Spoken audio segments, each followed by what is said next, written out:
ಕರ್ನಾಟಕದ ಎಲ್ಲಾ ಸ್ಪರ್ಧಾರ್ಥಿಗಳಿಗೂ ಸಂತೋಷ್ ಲಾಡ್ ಫೌಂಡೇಶನ್ಗೆ ಆಧಾರದ ಸ್ವಾಗತವನ್ನು ಕೋರ್ತಾ ಈಗಾಗಲೇ ನೋಡಿ ಭಾರತದ ಸಂವಿಧಾನದ ಕುರಿತು ಹಲವಾರು ವಿಷಯಗಳ ಬಗ್ಗೆ ನಾವು ಅರ್ಥ ಮಾಡ್ಕೊಳ್ತಾ ಬರ್ತಾ ಇದ್ದೀವಿ. ನಿನ್ನೆಯ ತರಗತಿ ಒಂಚೂರು ಕ್ರಿಟಿಕಲ್ ಇತ್ತು. ಯಾಕಂತ ಹೇಳಿದ್ರೆ ಇಲ್ಲಿ ಏನಾಗುತ್ತೆ ಅಂತ ಹೇಳಿದ್ರೆ ತೆರಿಗೆಗೆ ಸಂಬಂಧಪಟ್ಟಂತೆ ಕ್ಲಾಸ್ ಅನ್ನು ನೀವು ತಿಳ್ಕೊಳ್ಬೇಕಾಗಿತ್ತು ಅಂತ ಹೇಳಿದ್ರೆ ಇಲ್ಲಿ ಟ್ಯಾಕ್ಸಸ್ಗೆ ಸಂಬಂಧಪಟ್ಟಂತೆ ನೀವು ಅತಿ ಹೆಚ್ಚು ಅಧ್ಯಯನವನ್ನು ಮಾಡ್ಬೇಕಾಗ್ತದೆ. ಓಕೆ, ಯಾಕಂತ ಹೇಳಿದ್ರೆ ಇವಾಗಲೇ ನಾನು ಟ್ಯಾಕ್ಸಸ್ ಬಗ್ಗೆ ನಿಮ್ಗೆ ಹೇಳ್ಕೊಟ್ಟಿದ್ದೇನೆ. ನಾನು ಒಂಚೂರು ಸರ್ ನಮ್ಗೆ ಕನ್ಫ್ಯೂಸ್ ಆಯ್ತ್ರಿ ನಿನ್ನೆ ಕ್ಲಾಸ್ ಅಂತ ಹೇಳಿ ಹೇಳಿದ್ರು ಎಷ್ಟು ಸ್ಟೂಡೆಂಟ್ಸ್. ಅಂದ್ರೆ ಒಬ್ರು ಇಬ್ರು ನನಗೆ ಕಾಲ್ ಕೂಡ ಮಾಡಿದ್ರು, ಸರ್ ಇನ್ನೊಂಚೂರು ತಿಳಿಸ್ಕೊಡ್ರಿ ಅಂತ ಹೇಳಿದ್ರು. ಸರ್ ಏನಿಲ್ಲ, ಈಗಾಗಲೇ ನಾವ್ ಏನ್ ಮಾಡಿದ್ವಿ ಅಂತ ಹೇಳಿದ್ರೆ ಒಂದು ಲೆಜಿಸ್ಲೇಚರ್ ಅಂದ್ರೆ ಶಾಸಕಾಂಗೀಯ ಸಂಬಂಧದ ಬಗ್ಗೆ ಅರ್ಥ ಮಾಡ್ಕೊಂಡಿದ್ವಿ ನಾವು. ಓಕೆ, ಲೆಜಿಸ್ಲೇಚರ್ ಸಂಬಂಧದ ಬಗ್ಗೆ ಅಂದ್ರೆ ಶಾಸಕಾಂಗದ ಸಂಬಂಧದ ಬಗ್ಗೆ ಅಧ್ಯಯನ ಮಾಡಿದ್ವಿ ನಾವು. ಓಕೆ, ಹಾಗಾದ್ರೆ ಕೇಂದ್ರ ಮತ್ತು ರಾಜ್ಯಗಳ ನಡುವೆ ಇರ್ತಕ್ಕಂಥ ಸಂಬಂಧ, ಓಕೆ, ಸೆಂಟ್ರಲ್ ಅಂಡ್ ಸ್ಟೇಟ್ಸ್ ಬಗ್ಗೆ ಇರ್ತಕ್ಕಂಥ ಸಂಬಂಧದಲ್ಲಿ ಈಗಾಗಲೇ ನಾವು ಲೆಜಿಸ್ಲೇಚರ್ ಬಗ್ಗೆ ಅರ್ಥ ಮಾಡ್ಕೊಂಡ್ವಿ. ಅಂದ್ರೆ ಶಾಸಕಾಂಗೀಯ ಸಂಬಂಧದಲ್ಲಿ ಕೇಂದ್ರ ಮತ್ತು ರಾಜ್ಯಗಳು ಏನದವಲ್ಲ ಅವೆರಡರಲ್ಲಿ ಯಾವ್ದು ಡಾಮಿನೆಂಟ್ ಆಗ್ತದೆ ಅನ್ನೋದ್ರ ಬಗ್ಗೆ ತಿಳ್ಕೊಳ್ಬೇಕಾಗಿತ್ತು ನಾವು. ಅಲ್ಲಿ ಕೂಡ ಏನಾಗುತ್ತೆ ಅಂತ ಹೇಳಿದ್ರೆ ಕೆಲವೊಂದಿಷ್ಟು ವಿಚಾರಕ್ಕೆ ಸಂಬಂಧಪಟ್ಟಂತೆ ಶಾಸನಗಳಿಗೆ ಸಂಬಂಧಪಟ್ಟಂತೆ ರಾಜ್ಯಗಳಿಗಿಂತ ಕೇಂದ್ರವೇ ಡಾಮಿನೆಂಟ್ ಆಗ್ತದೆ, ಕೇಂದ್ರವೇ ಪವರ್ಫುಲ್ ಆಗ್ತದ. ಯಾಕೆ ಹೇಳ್ತಾ ಇದ್ದೇನೆ ಅಂತ ಹೇಳಿದ್ರೆ ಈ ಮಾತನ್ನ ಈ ನಮ್ದು ಯೂನಿಟರಿ ಫೀಚರ್ಸ್ ಅನ್ನ ಹೊಂದಿಲ್ಲ.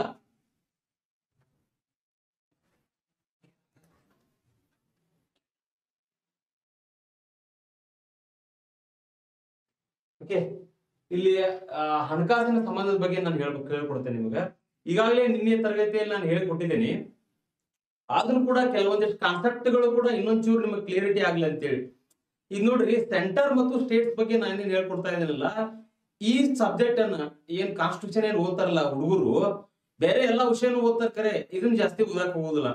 ಯಾಕಂತ ಹೇಳಿದ್ರೆ ಅರ್ಥ ಆಗೋದಿಲ್ಲ ಅಂತೇಳಿ. ಯಾಕಂದ್ರೆ ಟ್ಯಾಕ್ಸ್ ಸಿಸ್ಟಮ್ ಬರ್ತದ್ರಿ ಇಲ್ಲಿ ಎಕನಾಮಿಕ್ಸ್ ಇರ್ತಕ್ಕಂಥ ಕೆಲವೊಂದಿಷ್ಟು ಕಾನ್ಸೆಪ್ಟ್ಗಳು ಬರ್ತಾವೆ, ಇಲ್ಲಿ ಎಕನಾಮಿಕ್ಸ್ ಸಂಬಂಧಪಟ್ಟಿರ್ತಕ್ಕಂಥ ಕಾನ್ಸೆಪ್ಟ್ಗಳು, ಹಿಂಗಾಗಿ ಅರ್ಥ ಆಗೋದಿಲ್ಲ. ಹೀಗಾಗಿ ನಾನು ಇನ್ನೊಂದ್ಸಲ ಹೇಳ್ಕೊಡ್ತೇನೆ ನಿಮಗೆ. ಈ ಸೆಂಟ್ರಲ್ ಗೌರ್ಮೆಂಟ್ ಮತ್ತು ಸ್ಟೇಟ್ ಗೌರ್ಮೆಂಟ್ ಬಗ್ಗೆ ಅರ್ಥ ಮಾಡ್ಕೊಳ್ಬೇಕಂತ ಹೇಳಿದ್ರೆ ನಮಗೆ ಸೆಂಟ್ರಲ್ ಮತ್ತು ಸ್ಟೇಟ್ಸ್ ನಡುವೆ ಇರ್ತಕ್ಕಂಥ ಸಂಬಂಧದ ಬಗ್ಗೆ ತಿಳ್ಕೊಬೇಕಲ್ರಿ. ಕೇಂದ್ರ ಮತ್ತು ರಾಜ್ಯಗಳ ನಡುವೆ ಯಾವ ರೀತಿ ಸಂಬಂಧ ಅದ ಅನ್ನುವಂಥದ್ರ ಬಗ್ಗೆ ನಾವು ಅರ್ಥ ಮಾಡ್ಕೊಳ್ಬೇಕಲ್ಲ. ಇದರಲ್ಲಿ ಮುಖ್ಯವಾಗಿ ಏನಂತ ಹೇಳಿದ್ರೆ ಲೆಜಿಸ್ಲೇಚರ್ಸ್ ಬಗ್ಗೆ ತಿಳ್ಕೊಂಡ್ವಿ ನಾವು. ಅಂದ್ರೆ ಏನ್ರಿ ಇಲ್ಲಿ ಲೆಜಿಸ್ಲೇಚರ್ಸ್ ಬಗ್ಗೆ ಅಂತ ಹೇಳಿದ್ರೆ ಶಾಸಕಾಂಗೀಯ ಸಂಬಂಧದ ಬಗ್ಗೆ ಅರ್ಥ ಮಾಡ್ಕೊಂಡ್ವಿ. ಓಕೆ, ಅದೇ ರೀತಿಯಾಗಿ ಆಡಳಿತಾತ್ಮಕ ಸಂಬಂಧದ ಬಗ್ಗೆ ಅರ್ಥ ಮಾಡ್ಕೊಂಡ್ವಿ. ಓಕೆ, ಅಡ್ಮಿನಿಸ್ಟ್ರೇಟಿವ್ ಆಡಳಿತಾತ್ಮಕ ಸಂಬಂಧದ ಬಗ್ಗೆ ಅರ್ಥ ಮಾಡ್ಕೊಂಡ್ರಿ. ಓಕೆ, ಹಾಗಾದ್ರೆ ಇಲ್ಲಿ ನೆಕ್ಸ್ಟ್ ಬರ್ತಕ್ಕಂಥದ್ದು ಇವೆರಡರ ಬಗ್ಗೆ ಕೂಡ ನಾವು ತಿಳ್ಕೊಂಡಿವಿ. ಇಲ್ಲಿ ಏನ್ ಅರ್ಥ ಮಾಡ್ಕೊಂಡಿವಿ ನಾವು? ಶಾಸಕಾಂಗೀಯ ಸಂಬಂಧದಲ್ಲಿ ಕೇಂದ್ರ ಮತ್ತು ರಾಜ್ಯಗಳ ನಡುವೆ ಇರ್ತಕ್ಕಂಥ ಸಂಬಂಧಗಳು ಯಾವ ರೀತಿಯಾಗಿದ್ದಾವೆ, ಇದರಲ್ಲಿ ಕೇಂದ್ರ ಶಾಸನಗಳನ್ನು ರಚಿಸುವಂತ ಸಂದರ್ಭದಲ್ಲಿ ಯಾವ ರೀತಿಯಾಗಿ ತನ್ನ ಪವರ್ ಅನ್ನು ಪಡ್ಕೊಂಡಿದೆ, ರಾಜ್ಯಗಳು ಹೇಗೆ ತನ್ನ ಸ್ವಾಯತ್ತತವನ್ನು ಕಳ್ಕೊತವೆ. ಅದೇ ರೀತಿಯಾಗಿ ಇಲ್ಲಿ ಅಡ್ಮಿನಿಸ್ಟ್ರೇಟಿವ್ ಕೂಡ ಬಂದ್ರೆ, ಆಡಳಿತದ ವಿಚಾರಕ್ಕೆ ಬಂದ್ರು ಸಹಿತ ಇಲ್ಲಿಯೂ ಸಹಿತ ಕೇಂದ್ರ ಏನಾಗುತ್ತೆ, ಡಾಮಿನೆಂಟ್ ಆಗ್ತದ. ಕೇಂದ್ರದ ಒಂದು ದರ್ಪ ರಾಜ್ಯಗಳ ಮೇಲೆ ಜಾಸ್ತಿ ಆಗ್ತದೆ ಆಡಳಿತಾತ್ಮಕ ವಿಚಾರಕ್ಕೆ ಬಂದ್ರು ಸಹಿತ. ಫಾರ್ ಎಕ್ಸಾಂಪಲ್ ಹೇಳಿದೆ ನಿಮಗೆ ನಾನು, IAS IPS ಅಧಿಕಾರಿಗಳನ್ನ ಯಾರು ರಿಕ್ರೂಟ್ಮೆಂಟ್ ಮಾಡ್ತಾರ್ರಿ? ಕೇಂದ್ರ ಸರ್ಕಾರ ಮಾಡುತ್ತೆ. ಓಕೆ, ಇವೆಲ್ಲ ಕೆಲವೊಂದಿಷ್ಟು ವಿಚಾರಗಳನ್ನ ನಿಮ್ಗೆ ಹೇಳ್ಕೊಟ್ಟೆ ನಾನು. ಎಲ್ಲಾ ವಿಚಾರಗಳಿಗೆ ಸಂಬಂಧಪಟ್ಟರು ಸಹಿತ ಅಲ್ಲಿ ಏನಾಗುತ್ತೆ ಅಂದ್ರೆ ಕೇಂದ್ರವೇ ಡಾಮಿನೆಂಟ್ ಆಗ್ತದ. ಅದೇ ರೀತಿಯಾಗಿ ಇವಾಗ ಮೂರನೇದು ಹೇಳ್ಕೊಂಡು ನಿನ್ನೆ ಅರ್ಧ ಆಯ್ತಿದ್ದು ಫೈನಾನ್ಸಿಯಲ್ ಸಂಬಂಧಪಟ್ಟಂತೆ, ಹಣಕಾಸಿನ ವಿಚಾರಗಳಿಗೆ ಸಂಬಂಧಪಟ್ಟಂತೆ ಏನ್ ಸಂಬಂಧಗಳು ಇರ್ತಾವಲ್ಲ, ಇಲ್ಲಿಯೂ ಸಹಿತ ಈ ಹಣಕಾಸಿನ ವಿಚಾರಕ್ಕೆ ಸಂಬಂಧಪಟ್ಟಂತೆ ಸಹಿತ ಫಂಡ್ ಅಂತಕ್ಕಂಥದ್ದು, ಟ್ಯಾಕ್ಸ್ ಅಂತಕ್ಕಂಥದ್ದು ಏನಾಗುತ್ತೆ ಅಂತ ಹೇಳಿದ್ರೆ ಟ್ಯಾಕ್ಸ್ ಸಿಸ್ಟಮ್ ಬರ್ತದೆ. ಇಲ್ಲಿಂದ ಟ್ಯಾಕ್ಸ್ ಅಂತಕ್ಕಂಥದ್ದು ಜೊತೆಗೆ ಫಂಡ್ ಅಂತಕ್ಕಂಥದ್ದು ಎಲ್ಲವೂ ಸಹಿತ ಯಾರ ಕಡೆ ಕೇಂದ್ರೀಕೃತವಾಗಿರ್ತದ ಅಂದ್ರೆ ಇಲ್ಲಿ ಸೆಂಟ್ರಲ್ ಗೌರ್ಮೆಂಟ್ ಹತ್ರ ಕೇಂದ್ರೀಕೃತವಾಗಿರ್ತದ, ಕೇಂದ್ರ ಸರ್ಕಾರ ಕಡೆ ಕೇಂದ್ರೀಕೃತವಾಗಿರ್ತದ. ಇಲ್ಲಿ ಸೆಂಟ್ರಲ್ ಸ್ಟೇಟ್ಸ್ ನಡುವೆ ಅಧಿಕಾರ ಅಂತಕ್ಕಂಥದ್ದು ಹಂಚಿಕೆ ಆದ್ರೂ ಸಹಿತ ಫೈನಾನ್ಸಿಯಲ್ ಹಣಕಾಸಿನ ಸಂಬಂಧಗಳಲ್ಲಿ ಅಧಿಕಾರ ಅಂತಕ್ಕಂಥದ್ದು ಹಂಚಿಕೆ ಆಗಿದ್ರು ಸಹಿತ ಇಲ್ಲಿ ಏನಾಗುತ್ತೆ ಅಂತ ಹೇಳಿದ್ರೆ ಇಲ್ಲಿ ಹಣಕ್ಕೆ ಸಂಬಂಧಪಟ್ಟಂತೆ, ಟ್ಯಾಕ್ಸ್ಗೆ ಸಂಬಂಧಪಟ್ಟಂತೆ ಪವರ್ ಯಾರ ಕಡೆ ಅದ ಅಂತ ಹೇಳಿದ್ರೆ ನಮ್ಮಲ್ಲಿ ಕೇಂದ್ರ ಸರ್ಕಾರ ಕಡೆ ಅದ. ಅದಕ್ಕೆ ಸಂಬಂಧಪಟ್ಟಂತೆ ನಿಮ್ಗೆ ನಾನು ನಿನ್ನೆ ಕೂಡ ಹೇಳ್ಕೊಟ್ಟೆ. ಏನಂತ ಹೇಳಿದ್ರೆ ಇಲ್ಲಿ ಮುಖ್ಯವಾಗಿ ಕೇಂದ್ರವೇ ತೆರಿಗೆಯನ್ನು ವಿಧಿಸ್ತದ, ಅದನ್ನ ರಾಜ್ಯ ಸಂಗ್ರಹಿಸಿ ಉಪಯೋಗ ಮಾಡ್ತದ ಅಂತ ಹೇಳಿ ನಿನ್ನೆ ನಿಮಗೆ ಹೇಳ್ಕೊಟ್ಟೆ ನಾನು. ಓಕೆ, ಏನ್ರಿ ಇಲ್ಲಿ ಕೇಂದ್ರ ಸಂಗ್ರಹಿಸ್ತದ ಅಂತ ಹೇಳಿದ್ರೆ ಸೆಂಟ್ರಲ್ ಗೌರ್ಮೆಂಟ್ ಏನ್ ಮಾಡತ್ತ ಅಂತ ಹೇಳಿದ್ರೆ ಅನ್ನ ಏನ್ ಮಾಡುತ್ತೆ, ಕಲೆಕ್ಟ್ ಮಾಡ್ತದ. ಓಕೆ, ಕಲೆಕ್ಟ್ ಮಾಡ್ತದ.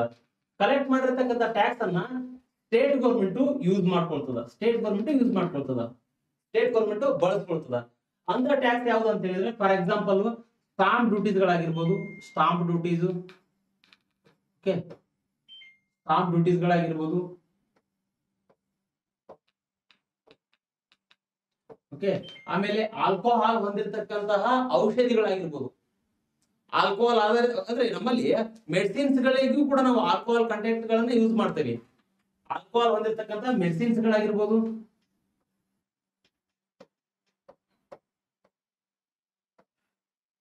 ಆಲ್ಕೋಹಾಲ್ ಮೆಡಿಸಿನ್ಸ್ ಗಳಾಗಿರ್ಬೋದು, ಔಷಧಿಗಳಾಗಿರ್ಬೋದು. ಓಕೆ, ಹಾಗಾದ್ರೆ ಇಲ್ಲಿ ಇದೇನಾಗುತ್ತೆ ಅಂತ ಹೇಳಿದ್ರೆ, ಕೇಂದ್ರವೇ ಟ್ಯಾಕ್ಸ್ ವಿಧಿಸ್ತದೆ ಇವುಗಳ ಮೇಲೆ. ಹಾಗಾದ್ರೆ ಆ ಟ್ಯಾಕ್ಸ್ ವಿಧಿಸಿದ್ದನ್ನ ರಾಜ್ಯಗಳು ಸದ್ಬಳಕೆ ಮಾಡ್ಕೊಳ್ತವೆ, ರಾಜ್ಯಗಳು ಯುಟಿಲೈಸ್ ಮಾಡ್ಕೊಳ್ತವೆ, ಆ ಹಣವನ್ನ ರಾಜ್ಯಗಳು ಬಳಸ್ಕೊಳ್ತವೆ. ಇದನ್ನ ಹೇಳಿಕ್ ಹೋಗ್ತಾ ಇದ್ದೆ ನಾನು. ಓಕೆ, ಅದೇ ರೀತಿಯಾಗಿ ಆಲ್ಕೋಹಾಲ್ ಅಂದ ತಕ್ಷಣ ಇದ್ ನೋಡ್ರಿ, ನಮ್ಮಲ್ಲಿ ಆಲ್ಕೋಹಾಲ್ ಅಂತಕ್ಕಂಥದ್ದು ಏನದಲ್ರಿ, ಆಲ್ಕೋಹಾಲ್ ಅಂತಕ್ಕಂಥದ್ದು ಸ್ಟೇಟ್ ಗೌರ್ಮೆಂಟ್ ಏನ್ ಮಾಡತ್ತ ಅಂತ ಹೇಳಿದ್ರೆ, ಇದ್ರ ಮೇಲ್ಗಡೆ ಎಕ್ಸೈಸ್ ಡ್ಯೂಟಿ ಅಂಡ್ ವ್ಯಾಟ್ ಅನ್ನ ವಿಧಿಸ್ತದ. ಎಕ್ಸೈಸ್ ಡ್ಯೂಟಿ ಮತ್ತೆ ವ್ಯಾಟ್ ಅನ್ನ ವಿಧಿಸ್ತದ. ಯಾವುದು ನಮ್ಮ ಸ್ಟೇಟ್ ಗೌರ್ಮೆಂಟ್. ಈ ಕಾನ್ಸೆಪ್ಟ್ ಕ್ಲಿಯರಿಟಿ ಆಯ್ತು ಅಂತ ಹೇಳಿ ನಾ ಭಾವಿಸ್ತೇನೆ. ಇಲ್ಲಿ ಕೇಂದ್ರ ಟ್ಯಾಕ್ಸ್ ಅನ್ನ ಹಾಕ್ತದ, ರಾಜ್ಯ ಏನ್ ಮಾಡುತ್ತ ಅಂತ ಹೇಳಿದ್ರೆ, ಆ ಟ್ಯಾಕ್ಸ್ ಮೇಲೆ ಹಾಕಿರ್ತಕ್ಕಂಥ ಹಣ ಏನಿರುತ್ತಲ್ರ, ರಾಜ್ಯ ಯುಟಿಲೈಸ್ ತಗೋತದ, ರಾಜ್ಯ ಬಳಸ್ಕೋತದ. ಹೇಳ್ತಕ್ಕಂಥ ವಿಷಯ ಇಷ್ಟೇ ಇದ್ರ, ಬೇರೆ ಏನ್ ಇದ್ರಲ್ಲಿ ಬಹಳ ಆಳವಾಗಿ ಹೋಗಿ ಯೋಚನೆ ಏನ್ ಮಾಡಕ್ ಹೋಗ್ಬೇಡ್ರಿ. ಅವೇನಂತ ಹೇಳಿದ್ರೆ, ಇವಾಗ ಸ್ಟಾಂಪ್ ಡ್ಯೂಟೀಸು, ಆಲ್ಕೋಹಾಲ್ ಹೊಂದಿರತಕ್ಕಂಥ ಮೆಡಿಸಿನ್ಸ್ ಗಳು, ಜೊತೆಗೆ ಟಾಯ್ಲೆಟರಿ ಪ್ರಿಪರೇಷನ್ಸ್ ಗಳು ಅಂತೇಳಿ ಕರಿತೀವಿ ನಾವು. ಸ್ಪ್ರೇ ಆಗಿರ್ಬೋದು, ಪರ್ಫ್ಯೂಮ್ಸ್ ಗಳಾಗಿರ್ಬೋದು, ಅವೆಲ್ಲವುಗಳನ್ನ ಕೇಂದ್ರ ಟ್ಯಾಕ್ಸ್ ಅನ್ನು ವಿಧಿಸಿದ್ರು ಸಹಿತ ಸ್ಟೇಟ್ ಗೌರ್ಮೆಂಟ್ ಆ ಟ್ಯಾಕ್ಸಿನ ಹಣವನ್ನ ಬಳಕೆ ಮಾಡ್ಕೊತದ, ಉಪಯೋಗ ತಗೋತದ. ಇಷ್ಟ ಅರ್ಥ ಮಾಡ್ಕೊಂಡ್ರೆ ಸಾಕು. ನೆಕ್ಸ್ಟ್ ಬರ್ತಕ್ಕಂಥದ್ದು, ಕೇಂದ್ರ ತೆರಿಗೆ ವಿಧಿಸಿ ವಸೂಲಿ ಮಾಡಿ ರಾಜ್ಯಗಳಿಗೆ ಹಂಚಿಕೆ ಮಾಡ್ತಕ್ಕಂಥದ್ದು. ಇದ್ರ ಬಗ್ಗೆ ಕೂಡ ನಾನು ಹಿಂದೆ ಮಾತಾಡಿದೆ. ಓಕೆ, ಇದ್ರ ಬಗ್ಗೆ ಕೂಡ ಮಾತಾಡಿದೆ. ಆಮೇಲೆ ಇದು ಕೂಡ ಕೇಂದ್ರ ತೆರಿಗೆ ವಿಧಿಸಿ ಸಂಗ್ರಹಿಸಿ ಕೇಂದ್ರ ಮತ್ತು ರಾಜ್ಯಗಳ ನಡುವೆ ಹಂಚಿಕೆ. ಇದು ಒಂಚೂರು ರಿವೈಸ್ ಮಾಡ್ತೇನೆ. ಕೇಂದ್ರ ತೆರಿಗೆ ವಿಧಿಸಿ ವಸೂಲಿ ಮಾಡಿ ರಾಜ್ಯಗಳಿಗೆ ಹಂಚಿಕೆ ಮಾಡಬಹುದು ಅಂತ ಹೇಳಿದ್ರೆ, ಇಲ್ಲಿ ಏನಾಗುತ್ತೆ, ಫಾರ್ ಎಕ್ಸಾಂಪಲ್ ಅಂತಾರಾಜ್ಯ ವ್ಯಾಪಾರಕ್ಕೆ ಸಂಬಂಧಪಟ್ಟಂತೆ, ಅಂತಾರಾಜ್ಯ ವ್ಯಾಪಾರಕ್ಕೆ ಸಂಬಂಧಪಟ್ಟಂತೆ ಏನ್ರಿ ಅಂತಾರಾಜ್ಯ ವ್ಯಾಪಾರ? ಇದ್ರ ಬಗ್ಗೆ ನಾನು ನಿನ್ನೆ ಕೂಡ ಮಾತಾಡಿದೆ ನಿಮ್ಗ. ಏನ್ ಅಂತಾರಾಜ್ಯ ವ್ಯಾಪಾರ ಅಂತ ಹೇಳಿದ್ರೆ, ಇಲ್ಲಿ ಪದವನ್ನು ಅರ್ಥ ಮಾಡ್ಕೊಡ್ರಿ. ಕೇಂದ್ರ ತೆರಿಗೆ ವಿಧಿಸ್ತದ, ಅವುಗಳನ್ನ ವಸೂಲಿ ಮಾಡಿ ರಾಜ್ಯಗಳಿಗೆ ಹಂಚಿಕೆ ಮಾಡ್ತಕ್ಕಂಥ ಕೆಲಸ ಮಾಡ್ತದ ಅಂತ ಹೇಳಿದೆ ನಿಮ್ಗೆ. ಓಕೆ, ಅವುಗಳನ್ನ ವಸೂಲಿ ಮಾಡಿ ರಾಜ್ಯ ಏನ್ ಮಾಡುತ್ತೆ, ಹಂಚಿಕೆ ಮಾಡ್ತದ ಅಂತ ಹೇಳಿದೆ. ಹಾಗಾದ್ರೆ ಇಲ್ಲಿ ಏನಂತ ಹೇಳಿದ್ರೆ, ಅಂತಾರಾಜ್ಯ ವ್ಯಾಪಾರ ಅಂತ ಹೇಳಿದ್ರೆ, ಫಾರ್ ಎಕ್ಸಾಂಪಲ್ ಇವಾಗ ಇಲ್ಲಿ ನೋಡ್ರಿ, ಮಹಾರಾಷ್ಟ್ರದಿಂದ ಏನಾದ್ರೂ ಇಲ್ಲಿ ಕರ್ನಾಟಕಕ್ಕ ಗೂಡ್ಸ್ ಅಂಡ್ ಸರ್ವಿಸ್ ಗಳು ಏನಾದ್ರೂ ಬಂದ್ರೆ, ಓಕೆ, ಬಂದ್ರೆ ಫಾರ್ ಎಕ್ಸಾಂಪಲ್ ಟಿವಿ ಇರ್ಬೋದು, ಓಕೆ, ಟಿವಿ ಇರ್ಬೋದು, ಅಥವಾ ಫ್ರಿಡ್ಜ್ ಇರ್ಬೋದು, ಏನೋ ಯಾವ್ದೋ ಸಾಮಗ್ರಿಗಳು ಬಂದ್ರೆ ಇದ್ರ ಮೇಲ್ಗಡೆ ಏನ್ ಮಾಡುತ್ತೆ ಅಂತ ಹೇಳಿದ್ರೆ, ಈ ಹಿಂದ್ಗಡೆ ಟ್ಯಾಕ್ಸ್ ವಿಧಿಸ್ತಕ್ಕಂಥ ಪದ್ಧತಿ ಇತ್ತು. ಬಟ್ ಇವಾಗ GST ಬಂದ್ಮೇಲೆ ಏನಾಗಿದೆ ಅಂತ ಹೇಳಿದ್ರೆ, GST ಬಂದ್ಮೇಲೆ IGST ಬಂದಿದೆ. ಇವಾಗ IGST, integrated goods and service tax.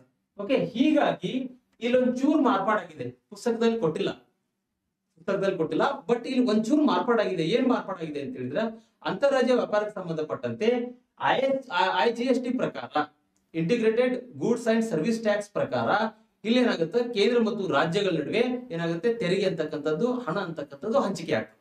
ಇಷ್ಟ ಅರ್ಥ ಮಾಡ್ಕೊಂಡ್ರೆ ಸಾಕು. ನೆಕ್ಸ್ಟ್ ಬರ್ತಕ್ಕಂಥದ್ದು, ಓಕೆ, ಇಲ್ಲಿ ಏನಾಗುತ್ತೆ, ಇದು ಕೂಡ ನೀವು ಮಾತಾಡಿದೆ ನಾನು.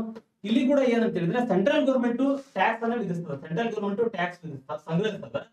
ಅದನ್ನ ಹಣಕಾಸು ಆಯೋಗ ಅಂತ ಹೇಳಿ ಮಾತಾಡಿದೆ ನಾನು. ಹಣಕಾಸು ಆಯೋಗದ ಶಿಫಾರಸಿನ ಅನುಗುಣವಾಗಿ ಏನಾಗುತ್ತೆ ಅಂತ ಹೇಳಿದ್ರೆ, ಇಲ್ಲಿ ಆ ಹಣ ಅಂತಕ್ಕಂಥದ್ದು ಏನಾಗುತ್ತೆ, ಹಂಚಿಕೆ ಆಗುತ್ತೆ.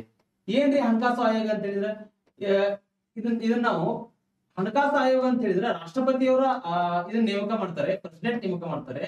ಓಕೆ, ಇಲ್ಲಿ ಒಟ್ಟೆ ಒಬ್ರು ಅಧ್ಯಕ್ಷರು ಇರ್ತಾರೆ. ಓಕೆ, 4 ಜನ ಮೆಂಬರ್ಸ್ ಇರ್ತಾರೆ ಇಲ್ಲಿ. ಓಕೆ, ಪ್ರೆಸೆಂಟ್ NK ಸಿಂಗ್ ಅಂತಕ್ಕಂಥವ್ರು ಇದ್ದಾರೆ, ಅರ್ಥ ಮಾಡ್ಕೊಂಡು. NK ಸಿಂಗ್ ಇವ್ರಿದ್ದಾರೆ ಪ್ರೆಸೆಂಟ್ ಇರ್ತಕ್ಕಂಥವ್ರು. ಹಾಗಾದ್ರೆ ಈ ಹಣಕಾಸಿನ ಆಯೋಗದ ಆಧಾರದ ಮೇಲೆ ಏನಾಗುತ್ತೆ, ಸೆಂಟ್ರಲ್ ಮತ್ತು ಸ್ಟೇಟ್ಸ್ ನಡುವೆ ಆದಾಯ ಅಂತಕ್ಕಂಥದ್ದು ಹಂಚಿಕೆ ಆಗ್ತದೆ ತೆರಿಗೆ ಸಂಬಂಧಪಟ್ಟಂತೆ. ಹಾಗಾದ್ರೆ ಇಲ್ಲಿ ಒಂದು ಸೆಸ್ ಮತ್ತು ಸರ್ಚಾರ್ಜ್ ಅಂತಕ್ಕಂಥದ್ದು ಏನದಲ್ರಿ, ಅದು ಕೇಂದ್ರದ ಬಳಿಯೇ ಉಳಿತದ. ಇವೆರಡು ಯಾವುದೇ ಕಾರಣಕ್ಕೂ ಹಂಚಿಕೆ ಆಗುವುದಿಲ್ಲ. ಓಕೆ, ಸೆಸ್ ಅಂತಕ್ಕಂಥದ್ದು ಅಂದ್ರೆ ಏನ್ರಿ, ಇಲ್ಲಿ ನಿರ್ದಿಷ್ಟವಾಗಿರ್ತಕ್ಕಂಥ ಉದ್ದೇಶಕ್ಕೆ ಮಾತ್ರ ಬಳಸ್ತಕ್ಕಂಥದ್ದು. ಫಾರ್ ಎಕ್ಸಾಂಪಲ್ ಎಜುಕೇಶನ್ ಸೆಸ್ ಆಗಿರ್ಬೋದು, ರೋಡ್ ಸೆಸ್ ಆಗಿರ್ಬೋದು, ಸ್ವಚ್ಛ ಭಾರತ ಸೆಸ್ ಆಗಿರ್ಬೋದು, ಇವೆಲ್ಲ ಸೆಸ್ ಅಂತಕ್ಕಂಥದ್ದು ಏನ್ರಿ ಇಲ್ಲಿ ಆ ಸಂಬಂಧಪಟ್ಟಿರ್ತಕ್ಕಂಥ ಉದ್ದೇಶ ಏನಂದ್ರೆ ಇಲ್ಲಿ ರಸ್ತೆ ಕಾಮಗಾರಿ ನಿರ್ಮಾಣ ಮಾಡ್ತಕ್ಕಂಥದ್ದು, ಶಿಕ್ಷಣವನ್ನು ನೀಡ್ತಕ್ಕಂಥದ್ದು, ಆ ಉದ್ದೇಶಕ್ಕೆ ಮಾತ್ರ ವಿಧಿಸ್ತಾರೆ. ಅದಕ್ಕೆ ನಾವು ಸೆಸ್ ಅಂತ ಕರಿತೀವಿ. ಓಕೆ, ಅದೇನಾಗುದಿಲ್ಲ, ಅದು ಡಿಸ್ಟ್ರಿಬ್ಯೂಷನ್ ಆಗುದಿಲ್ಲ ಸೆಂಟ್ರಲ್ ಮತ್ತು ಸ್ಟೇಟ್ಸ್ ನಡುವೆ. ಇಲ್ಲಿ ಸರ್ಚಾರ್ಜ್ ಅಂತ ಹೇಳಿದ್ರೆ, ಇಲ್ಲಿ ಸರ್ಚಾರ್ಜ್ ಅಂದ್ರೆ ಏನ್ರಿ, ಇದು ಯಾವುದೇ ಆದ್ರೂ ಉದ್ದೇಶಕ್ಕೆ ನೀವು ಇದನ್ನ ಬಳಸ್ಕೋಬಹುದು. ಇದಕ್ಕೆ ಯಾವುದೇ ರೀತಿ ರಿಸ್ಟ್ರಿಕ್ಷನ್ಸ್ ಇರುವುದಿಲ್ಲ. ಯಾವ್ದಾದ್ರು ಉದ್ದೇಶಕ್ಕೆ ಈ ಸರ್ಚಾರ್ಜ್ ಅನ್ನ ಬಳಸ್ಕೋಬಹುದು. ಇದು ಕೂಡ ಕಾನ್ಸೆಪ್ಟ್ ಅರ್ಥ ಆಗಿದೆ ಅಂತ ನಾನು ಭಾವಿಸ್ತೇನೆ. ಇಲ್ಲಿ ನೋಡ್ರಿ, ಕೇಂದ್ರವೇ ವಿಧಿಸಿ ವಸೂಲಿ ಮಾಡಿ ವಿನಿಯೋಗಿಸ್ಕೊಳ್ತಕ್ಕಂತ ತೆರಿಗೆ. ಏನ್ರಿ ಇಲ್ಲಿ ಕೇಂದ್ರ ಏನ್ ಮಾಡುತ್ತೆ, ಟ್ಯಾಕ್ಸ್ ಅನ್ನ ಹಾಕುತ್ತೆ. ಫಾರ್ ಎಕ್ಸಾಂಪಲ್ ನೋಡ್ರಿ, ಸೆಂಟ್ರಲ್ ಗೌರ್ಮೆಂಟ್ ಅದ ಅಂತ ತಿಳ್ಕೊ.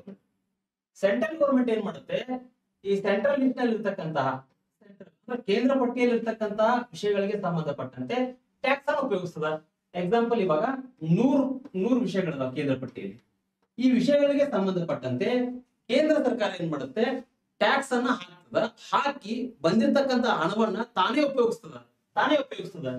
ಇಲ್ಲಿ ಯಾವುದೇ ರೀತಿಯಾಗಿ ಸ್ಟೇಟ್ ಗೌರ್ಮೆಂಟ್ಗೆ ಈ ಹಣವನ್ನ ಕೊಡುವುದಿಲ್ಲ, ಸ್ಟೇಟ್ ಗೌರ್ಮೆಂಟ್ಗೆ ಕೊಡುವುದಿಲ್ಲ. ಇದು ಯಾರಿಗೆ ಸಂಬಂಧಪಟ್ಟಿರ್ತದ, ಕೇಂದ್ರಕ್ಕೆ ಸಂಬಂಧಪಟ್ಟಿರ್ತದ. ಡಿಸ್ಟ್ರಿಬ್ಯೂಷನ್ ಆಗುದಿಲ್ಲ ಹಣ ಅಂತಕ್ಕಂಥದ್ದು ಇಲ್ಲಿ. ಹಾಗಾದ್ರೆ ಅಂತ ವಿಷಯಗಳು ಯಾವ್ರಿ? ಫಾರ್ ಎಕ್ಸಾಂಪಲ್ ನೋಡ್ರಿ, ಇಲ್ಲಿ ರೈಲ್ವೆ ಅಂತಕ್ಕಂಥದ್ದು, ಓಕೆ, ಅಂಚೆ ಮತ್ತು ತಂತಿ ಅಂತಕ್ಕಂಥದ್ದು, ಅಂತಕ್ಕಂಥದ್ದು, ಓಕೆ, ದೂರವಾಣಿ ಅಂತಕ್ಕಂಥದ್ದು, ರೈಲ್ವೆ, ಅಂಚೆ ಮತ್ತು ತಂತಿ, ದೂರವಾಣಿ, ವಿದೇಶಿ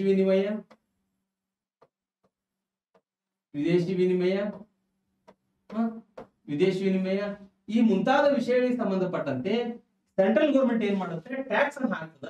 ಆ ಟ್ಯಾಕ್ಸ್ ಅನ್ನ ಅದೇ ಕಲೆಕ್ಟ್ ಮಾಡ್ಕೋತದ. ಫಾರ್ ಎಕ್ಸಾಂಪಲ್ ಈಗ ರೈಲ್ವೆ ಅಂದ ತಕ್ಷಣ ನೀವು ರೈಲ್ವೆ ಸ್ಟೇಷನ್ಗೆ ಹೋಗಿ ಟಿಕೆಟ್ ತಗೊಂಡ್ರ ಅಂತ ತಿಳ್ಕೊಡ್ರಿ, ಅಥವಾ ಆನ್ಲೈನ್ ಮೇಲ್ಗಡೆ ನೀವು ಏನಾದ್ರು ಬುಕ್ ಮಾಡಿದ್ರೆ ಅಂತ ಹೇಳಿದ್ರೆ ಅದೆಲ್ಲ ಹಣ ಸೆಂಟ್ರಲ್ ಗೌರ್ಮೆಂಟ್ಗೆ ಹೋಗುತ್ತಾ, ಸ್ಟೇಟ್ ಗೌರ್ಮೆಂಟ್ಗೆ ಅದೇನಾಗುದಿಲ್ಲ, ಹೋಗುದಿಲ್ಲ, ಡಿಸ್ಟ್ರಿಬ್ಯೂಷನ್ ಆಗುದಿಲ್ಲ. ಇಷ್ಟ ಅರ್ಥ ಮಾಡ್ಕೊಡ್ರಿ. ಸೆಂಟ್ರಲ್ ಲಿಸ್ಟ್ಗೆ ಸಂಬಂಧಪಟ್ಟಿರ್ತಕ್ಕಂಥ ವಿಷಯಗಳನ್ನ ಏನ್ ಮಾಡುತ್ತೆ, ಕೇಂದ್ರ ಸರ್ಕಾರ ಟ್ಯಾಕ್ಸ್ ಅನ್ನ ಹಾಕ್ತದ. ಇದು ಕೂಡ ಅರ್ಥ ಆಗಿದೆ ಅಂತ ಹೇಳಿ ಭಾವಿಸ್ತೇನೆ ನಾನು. ನೆಕ್ಸ್ಟ್ ಬರ್ತಕ್ಕಂಥದ್ದು ಅದೇ ರೀತಿಯಾಗಿ ಇಲ್ಲಿ ನೋಡ್ರಿ, ಈಗಾಗಲೇ ಮಾತಾಡಿದಿನ ಸೆಂಟ್ರಲ್ ಗೌರ್ಮೆಂಟ್ ಏನ್ ಮಾಡ್ತಪ್ಪ, ಸೆಂಟ್ರಲ್ ಲಿಸ್ಟ್ಗೆ ಸಂಬಂಧಪಟ್ಟಂತೆ ಟ್ಯಾಕ್ಸ್ ಅನ್ನು ಹಾಕ್ತು, ಅದು ಕಲೆಕ್ಟ್ ಮಾಡ್ತು. ಯಾವುದು? ಸೆಂಟ್ರಲ್ ಗೌರ್ಮೆಂಟ್ ಕಲೆಕ್ಟ್ ಮಾಡ್ತು. ಫಾರ್ ಎಕ್ಸಾಂಪಲ್ ಏನ್ರಿ ಇಲ್ಲಿ ಸೆಂಟ್ರಲ್ ಗೌರ್ಮೆಂಟ್ ಕಲೆಕ್ಟ್ ಮಾಡ್ತು. ಫಾರ್ ಎಕ್ಸಾಂಪಲ್ ಇಲ್ಲಿ ಅಂಚೆ ಮತ್ತು ತಂತಿ ಆಗಿರ್ಬೋದು, ಅದೇ ರೀತಿಯಾಗಿ ಓಕೆ ರೈಲ್ವೆ ಆಗಿರ್ಬೋದು. ಓಕೆ, ಈ ವಿಷಯಕ್ಕೆ ಸಂಬಂಧಪಟ್ಟಂತೆ ಅಂದ್ರೆ ಸುಮಾರು 100 ವಿಷಯಗಳದಾವ್ರಿ ಇಲ್ಲಿ ಸೆಂಟ್ರಲ್ ಲಿಸ್ಟ್ ನಲ್ಲಿ. ಈ ವಿಷಯಕ್ಕೆ ಸಂಬಂಧಪಟ್ಟಂತೆ ಕೇಂದ್ರ ಸರ್ಕಾರ ಟ್ಯಾಕ್ಸ್ ಹಾಕ್ತದ, ಅದ ಕಲೆಕ್ಟ್ ಮಾಡ್ಕೊಳ್ತದ, ಅದ ಉಪಯುಕ್ತ ಹೋಗ್ತದ.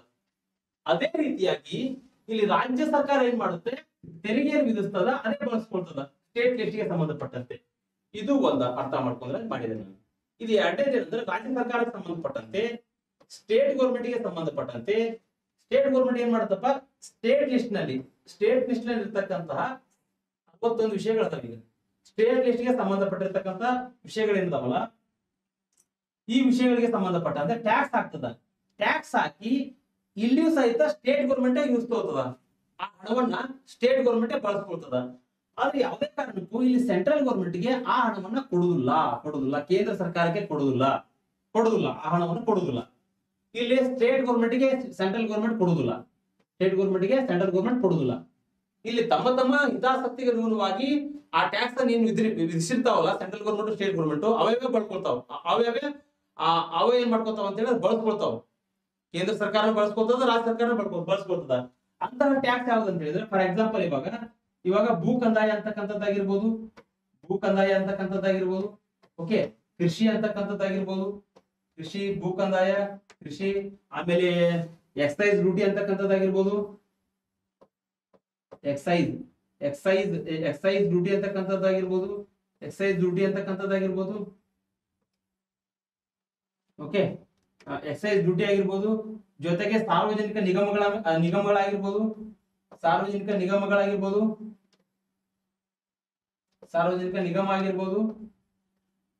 ಜೊತೆಗೆ ಇಲ್ಲಿ ಏನಂತ ಹೇಳಿದ್ರೆ ಜಾಹೀರಾತಿನ ಮೇಲೆ ಆಗಿರ್ಬೋದು,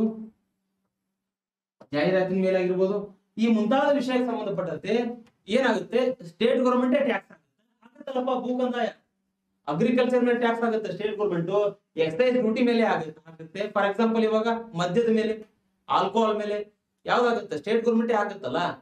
ಅದೇ ರೀತಿಯಾಗಿ ಸಾರ್ವಜನಿಕ ನಿಗಮಗಳ ಬಗ್ಗೆ ಆಗಿರ್ಬೋದು, ಜಾಹೀರಾತಿಗೆ ಸಂಬಂಧಪಟ್ಟಿರ್ತಕ್ಕಂಥದ್ದಾಗಿರ್ಬೋದು, ಎಲ್ಲಾ ವಿಷಯಕ್ಕೆ ಸಂಬಂಧಪಟ್ಟಂತೆ ಸ್ಟೇಟ್ ಗೌರ್ಮೆಂಟೇ ಟ್ಯಾಕ್ಸ್ ಆಗ್ತದೆ, ಸ್ಟೇಟ್ ಗೌರ್ಮೆಂಟೇ ಬಳಸ್ಕೊಳ್ತದೆ. ಯಾವುದೇ ರೀತಿ ಡಿವೈಡ್ ಆಗುದಿಲ್ಲ. ಓಕೆ, ಇಲ್ಲಿ ರಾಜ್ಯಗಳಿಗೆ ಅನುದಾನಕ್ಕೆ ಸಂಬಂಧಪಟ್ಟಂತೆ ಇದೇನ್ರಿ 275ನೇ ವಿಧಿ ಹೇಳ್ತದೆ.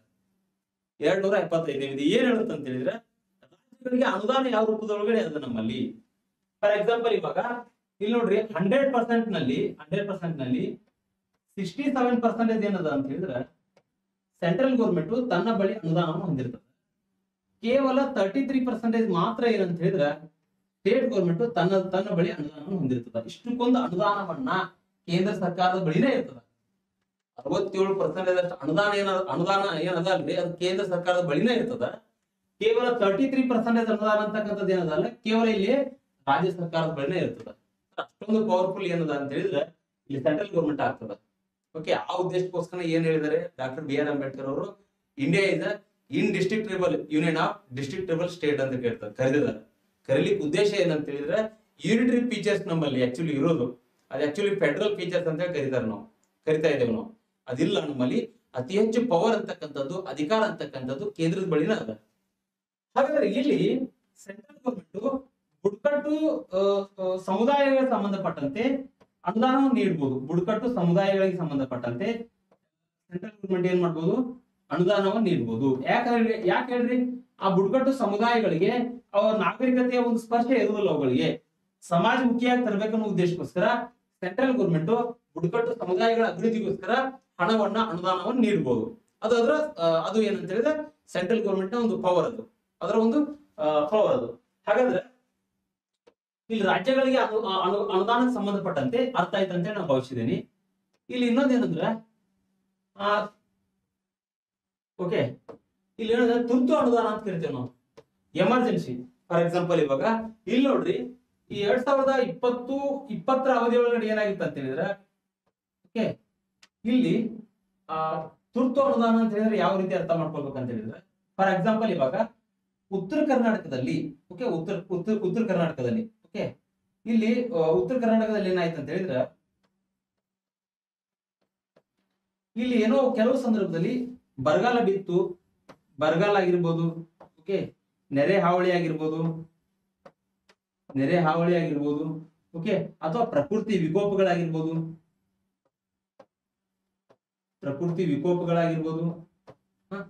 ಬರಗಾಲ, ನೆರೆ ಹಾವಳಿ, ಪ್ರಕೃತಿ ವಿಕೋಪ, ಈ ರೀತಿ ಆದಾಗ ಏನಾಗುತ್ತೆ ಅಂತ ಹೇಳಿದ್ರೆ, ಇಲ್ಲಿ ಸೆಂಟ್ರಲ್ ಗೌರ್ಮೆಂಟ್ ಅಂತಕ್ಕಂಥದ್ದು ಏನದಲ್ರಿ, ಇಲ್ಲಿ ಮಾನವೀಯತೆನೂ ಆಯ್ತು, ಓಕೆ, ಸಂವಿಧಾನ ಬದ್ಧವೂ ಆಯ್ತು. ಏನ್ ಮಾಡ್ಬೇಕಂತ ಹೇಳಿದ್ರೆ ತುರ್ತಾಗಿ ಈ ಸಮಸ್ಯೆಗಳಿಗೆ ಸ್ಪಂದಿಸ್ಬೇಕು. ಯಾಕಂತ ಹೇಳಿದ್ರೆ ಬಹಳ ದುಡ್ಡು ಅಮೌಂಟ್ ಅಂತಕ್ಕಂಥದ್ದು ಬಹಳ ಬೇಕಾಗ್ತದೆ ಇಲ್ಲಿ ಈ ಸಂದರ್ಭದಲ್ಲಿ.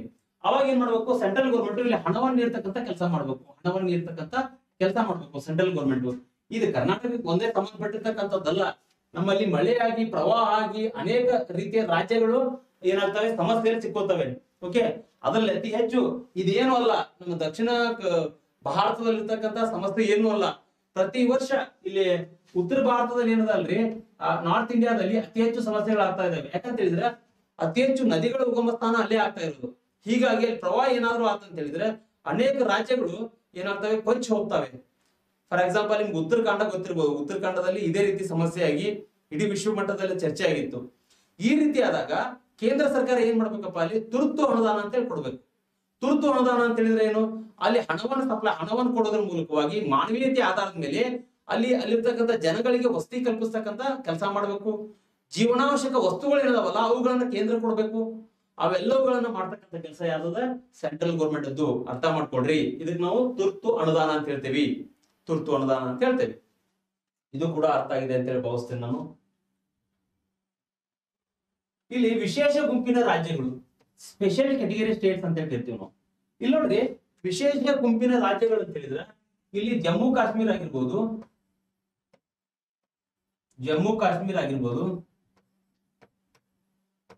ಜಮ್ಮು ಕಾಶ್ಮೀರ ಆಗಿರ್ಬೋದು, ಹಿಮಾಚಲ್ ಪ್ರದೇಶ ಆಗಿರ್ಬೋದು,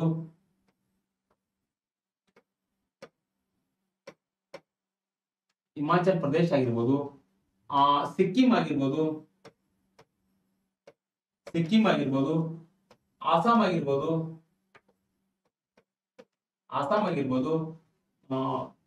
ಜಮ್ಮು ಕಾಶ್ಮೀರ, ಹಿಮಾಚಲ್ ಪ್ರದೇಶ, ಸಿಕ್ಕಿಮು, ಆಸಾಮು.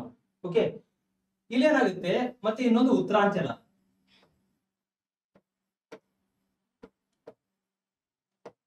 ಈ ರಾಜ್ಯಗಳಿಗೆ ಸಂಬಂಧಪಟ್ಟಂತೆ ಇಲ್ಲಿ ಕೇಂದ್ರ ಸರ್ಕಾರದ ಪಾಲಿರ್ತದೆ. ಇಲ್ಲಿ ಸೆಂಟ್ರಲ್ ಗೌರ್ಮೆಂಟ್ ಏನ್ ಮಾಡ್ಬೇಕಂತ ಹೇಳಿದ್ರೆ ಈ ರಾಜ್ಯಗಳಿಗೆ ಸಂಬಂಧಪಟ್ಟಂತೆ 90% ಅನುದಾನವನ್ನು ಕೊಡ್ಬೇಕಾಗ್ತದ.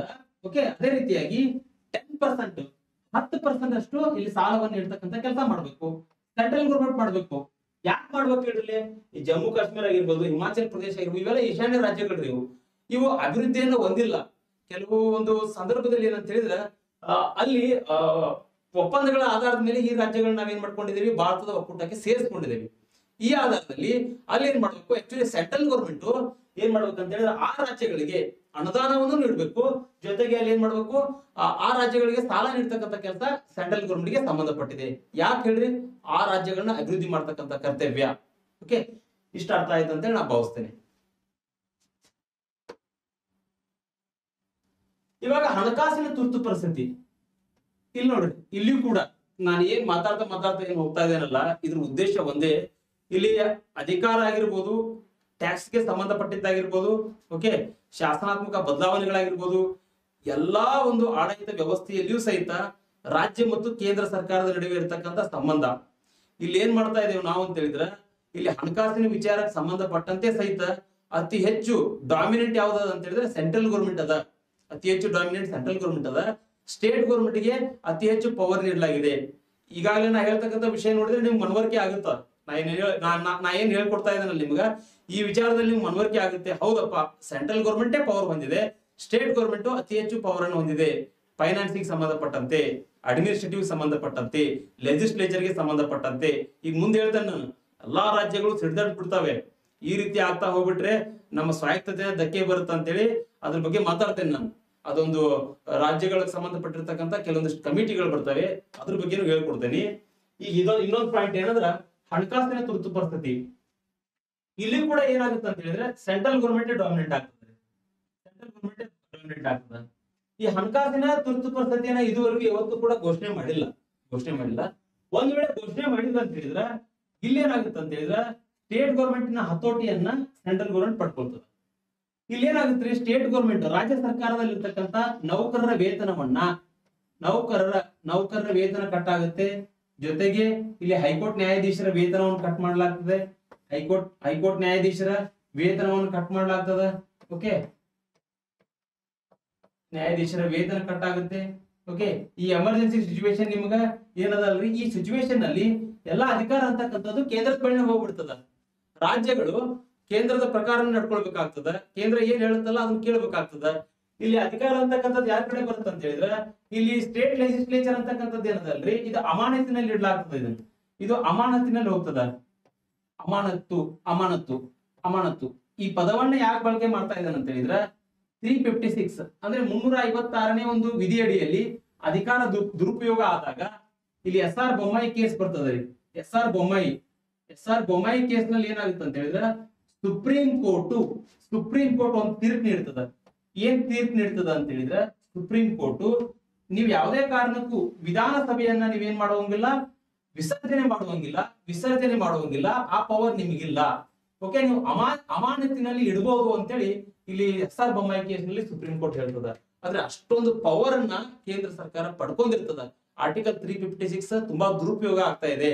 ಯಾಕಂತ ಹೇಳಿದ್ರೆ ಇದುವರೆಗೂ ಸಹಿತ ಕೇಂದ್ರ ಸರ್ಕಾರ ಏನ್ ಮಾಡುತ್ತ ಅಂತ ಹೇಳಿದ್ರೆ ತನಗ ಏನಾದ್ರೂ ಸರಿ ಕಾಣ್ಲಿಲ್ಲ, ಸ್ಟೇಟ್ ಗೌರ್ಮೆಂಟ್ ಅವರ ಆದೇಶದ ವಿರುದ್ಧವಾಗಿ ಏನಾದ್ರು ನಡ್ಕೊಳ್ಳಿ ಸ್ಟಾರ್ಟ್ ಮಾಡಿದ್ರೆ, ಅಧಿಕಾರವನ್ನ ಬೇಕಂತೇಳಿ ಪ್ರಯತ್ನವನ್ನ ಪಡ್ಲಿಕ್ಕೆ ಸ್ಟಾರ್ಟ್ ಮಾಡಿದ್ರೆ ಕೇಂದ್ರ ಸರ್ಕಾರ, ಅದಕ್ಕೆ ಒಂದೇ ಇರ್ತಕ್ಕಂಥ ಅಸ್ತ್ರ ಆರ್ಟಿಕಲ್ 356.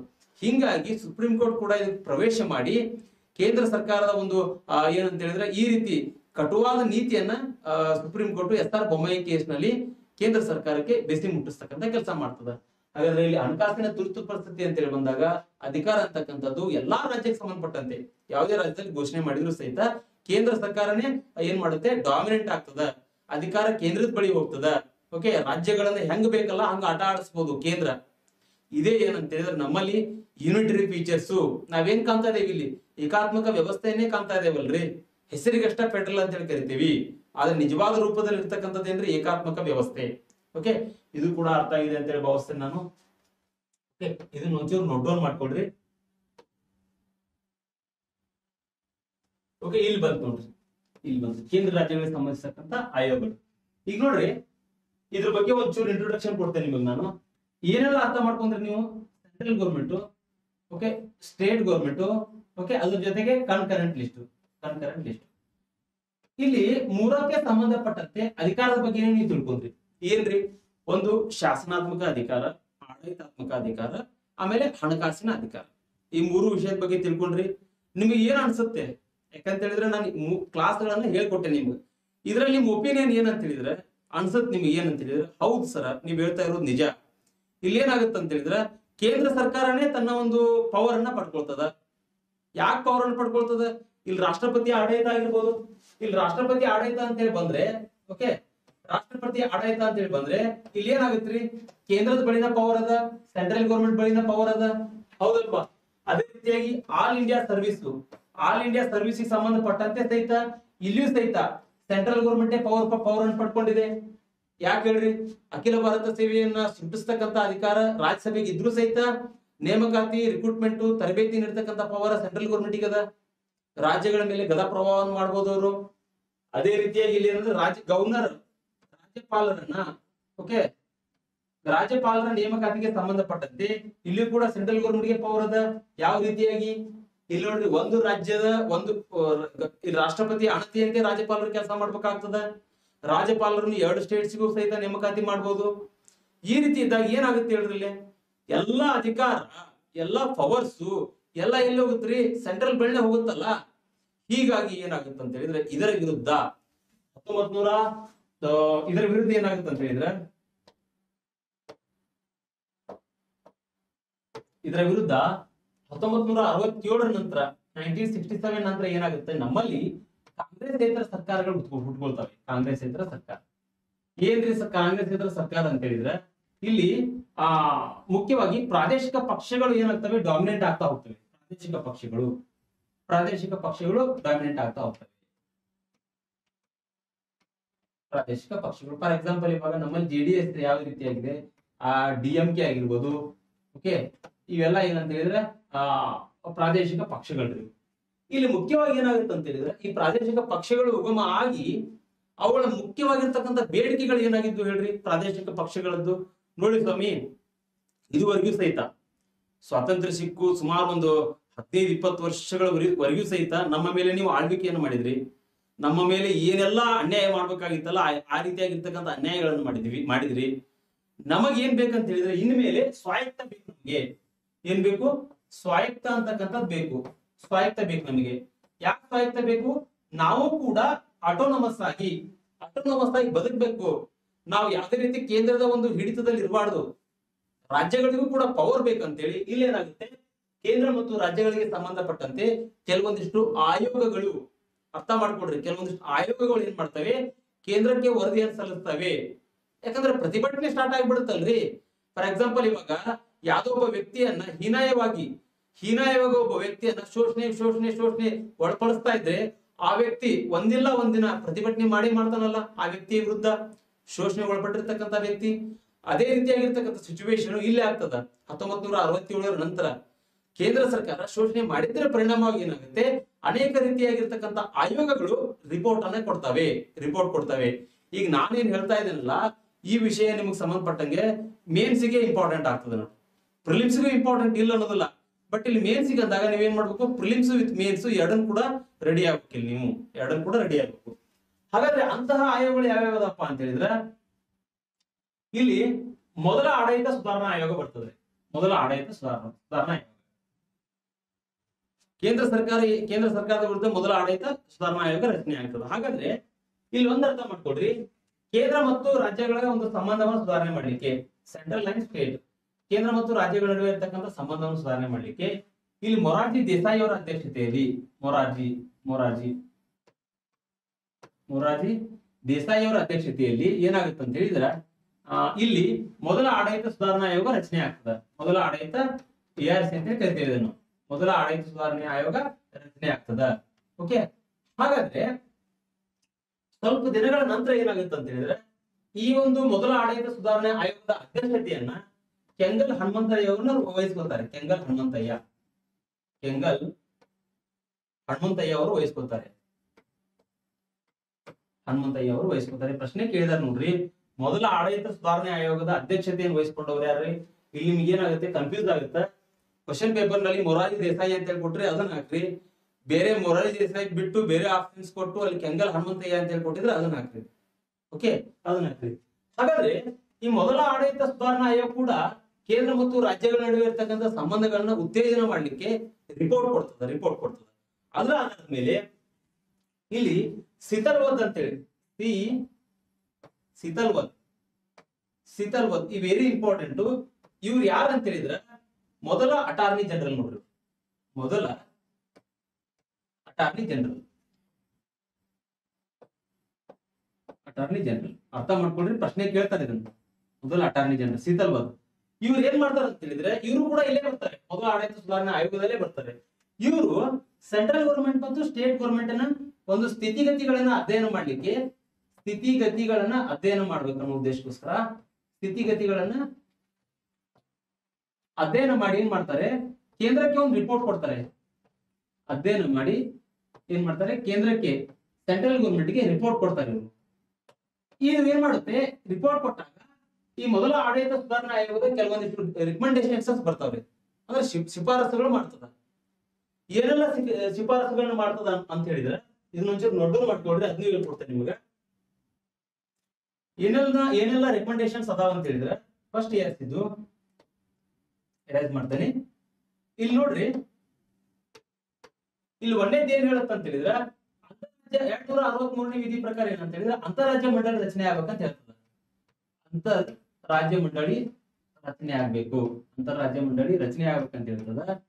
ಓಕೆ, ಅದೇ ರೀತಿಯಾಗಿ ಎರಡನೇದು ಏನಂತ ಹೇಳಿದ್ರೆ ಇಲ್ಲಿ ಮುಖ್ಯವಾಗಿ ನೀವು ರಾಜ್ಯಪಾಲರನ್ನ ಏನ್ ನೇಮಕ ಮಾಡ್ತಿರಲ್ಲ, ಆಕ್ಚುಲಿ ರಾಜ್ಯಪಾಲರ ನೇಮಕ ಬಂದ್ಬಿಟ್ಟು ಕೇಂದ್ರದ ಒಂದು ಪವರ್ ಆಧಾರದ ಮೇಲೆ ನೀವು ಆ ಪವರ್ ಅನ್ನು ಯುಟಿಲೈಸ್ ಮಾಡ್ಕೊಂಡು ರಾಜ್ಯಗಳನ್ನ ನಿಮ್ಮ ಕಪಿಮುಷ್ಟಿಯೊಳಗೆ ಹಿಡ್ಕೊಳ್ತೀರಿ ನೀವು.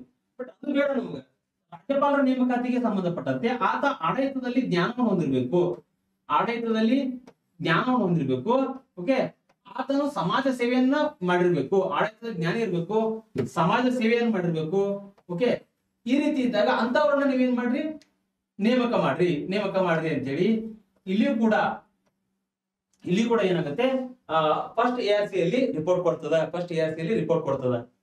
ಅದೇ ರೀತಿಯಾಗಿ ಮೂರನೇದು ಏನಂತ ಹೇಳಿದ್ರೆ ಕೇಂದ್ರದ ಕೆಲವೊಂದಿಷ್ಟು ತನ್ನ ಕೇಂದ್ರದ ಅಧಿಕಾರಗಳನ್ನ ರಾಜ್ಯಗಳಿಗೆ ವರ್ಗಾಯಿಸಬೇಕು. ರಾಜ್ಯಗಳಿಗೆ ವರ್ಗಾವಣೆ ಆಗ್ಬೇಕು. ಎಲ್ಲಾ ಅಧಿಕಾರಗಳನ್ನ ನೀವೇ ಹಿಡ್ಕೊಂಡು ಕೂತ್ಕೊಂಡ್ಬಿಟ್ರ ನಮ್ಮಲ್ಲಿ ಸ್ಟೇಟ್ಸ್ ಏನ್ ಸಿಗ್ತದ ಅಂತ ಪವರ್ ಸಿಗುದಿಲ್ಲ. ಓಕೆ, ಆ ಉದ್ದೇಶಕ್ಕೋಸ್ಕರ ಕೇಂದ್ರದ ಅಧಿಕಾರಿಗಳು ರಾಜ್ಯಗಳಿಗೆ ವರ್ಗಾವಣೆ ಆಗ್ಬೇಕಂತೇಳಿ ಈ ರಿಪೋರ್ಟ್ ನಲ್ಲಿ ಇನ್ಫಾರ್ಮೇಶನ್ ನೀಡಲಾಗ್ತದ. ಅದೇ ರೀತಿಯಾಗಿ ಇನ್ನೂ ಒಂದು ಏನಂತಿದ್ರೆ ಕೇಂದ್ರದ ಅವಲಂಬನೆ ನಿಲ್ಲಬೇಕು. ಯಾವ ರೀತಿ ಕೇಂದ್ರದ ಅವಲಂಬನೆ? ಎಲ್ಲಾ ವಿಷಯಕ್ಕೆ ಸಂಬಂಧಪಟ್ಟಂತೆ ಸಹಿತ ನಾವು ಕೇಂದ್ರದ ಅವಲಂಬನೆ ಮೇಲ್ಗಡೆನೆ ಇದೇವಲ್ಲಪ್ಪ. ಫಾರ್ ಎಕ್ಸಾಂಪಲ್, ಈಗ ಹಣಕಾಸಿನ ವಿಚಾರಕ್ಕೆ ಸಂಬಂಧಪಟ್ಟಂತೆ ಇವಾಗ ತುರ್ತು ಅನುದಾನ ಅಂತೇಳಿ ಬರ್ತದ. ತುರ್ತು ಅನುದಾನ ಅಂತೇಳಿ ಬಂದಾಗ ಇಲ್ಲಿ ಸಹಿತ ಘಟನೆ ಎಲ್ಲಿ ಆಗಿರ್ತದ ನಮ್ಮಲ್ಲಿ. ಇಲ್ಲಿ ಒಂದು ಘಟನೆ, ಫಾರ್ ಎಕ್ಸಾಂಪಲ್, ಎಲ್ಲಿ ನೆರೆ ಹಾವಳಿ ಆಯ್ತು, ಬರಗಾಲ ಬಂತು, ಪ್ರಕೃತಿ ವಿಕೋಪಗಳಾಯ್ತು ನಮ್ ಕರ್ನಾಟಕದಲ್ಲೇ ಅಂತ ತಿಳ್ಕೊಡ್ರಿ. ನಾವು ಯಾರು ಕೈ ಚಾಚಬೇಕು ಅಲ್ಲಿ ಬಂದಾಗ ಸೆಂಟ್ರಲ್ ಗವರ್ಮೆಂಟ್ ಕೈ ಚಾಚಬೇಕಲ್ಲ. ನಾವು ಸೆಂಟ್ರಲ್ ಗವರ್ಮೆಂಟ್ ಗೆ ಕೈ ಚಾಚಬೇಕು. ನಾವು ನೋಡ್ ಸ್ವಾಮಿ ಹಿಂಗಾಗಿದೆ, ನೀವು ಒಂದ್ಸಲ ಬಂದ್ ಸರ್ವೆ ಮಾಡ್ರಿ, ವಿಮಾನದಾಗ ಬಂದ್ ಕುತ್ಕೊಂಡು ಎಲ್ಲೆಲ್ಲಿ ಏನೇನಾಗೈತಿ ಏನೇನಿಲ್ಲ ಅವೆಲ್ಲ ನೋಡ್ಬಿಟ್ಟು ನಮ್ಮ ರಾಜ್ಯಕ್ಕೆ ನೀವು ಅನುದಾನ ಕೊಡ್ಬೇಕು ಅಂತೇಳಿ ನಾವು ಅವ್ರಿಗೆ ರಿಕ್ವೆಸ್ಟ್ ಮಾಡ್ಕೊತಿದ್ವಿ. ಬಟ್ ಅದಾಗ್ಬಾರ್ದು. ನೀವೇನ್ ಮಾಡ್ಬೇಕಂತ ಹೇಳಿದ್ರೆ ನಮಗೆ ತುರ್ತು ಅನುದಾನಕ್ಕೆ ಸಂಬಂಧಪಟ್ಟಂತೆ ನೀವೇನ್ ಮಾಡ್ರಿ, ನಮಗೆ ಏನ್ ಮಾಡ್ರಿ ಅಂತ ಹೇಳಿದ್ರೆ ಪವರ್ ಕೊಡ್ರಿ ಅಂತೇಳಿ ಮೊದಲನೇ ಆಡಳಿತ ಸುಧಾರಣಾ ಆಯೋಗದಲ್ಲಿ ರಿಪೋರ್ಟ್ ಕೊಡ್ತದ. ಇದು ಕೂಡ ವೆರಿ ವೆರಿ ಇಂಪಾರ್ಟೆಂಟ್ ಆಗ್ತದ. ಓಕೆ, ಇದನ್ನ ಕೂಡ ನೋಟ್ ಡೌನ್ ಮಾಡ್ಕೊರಿ.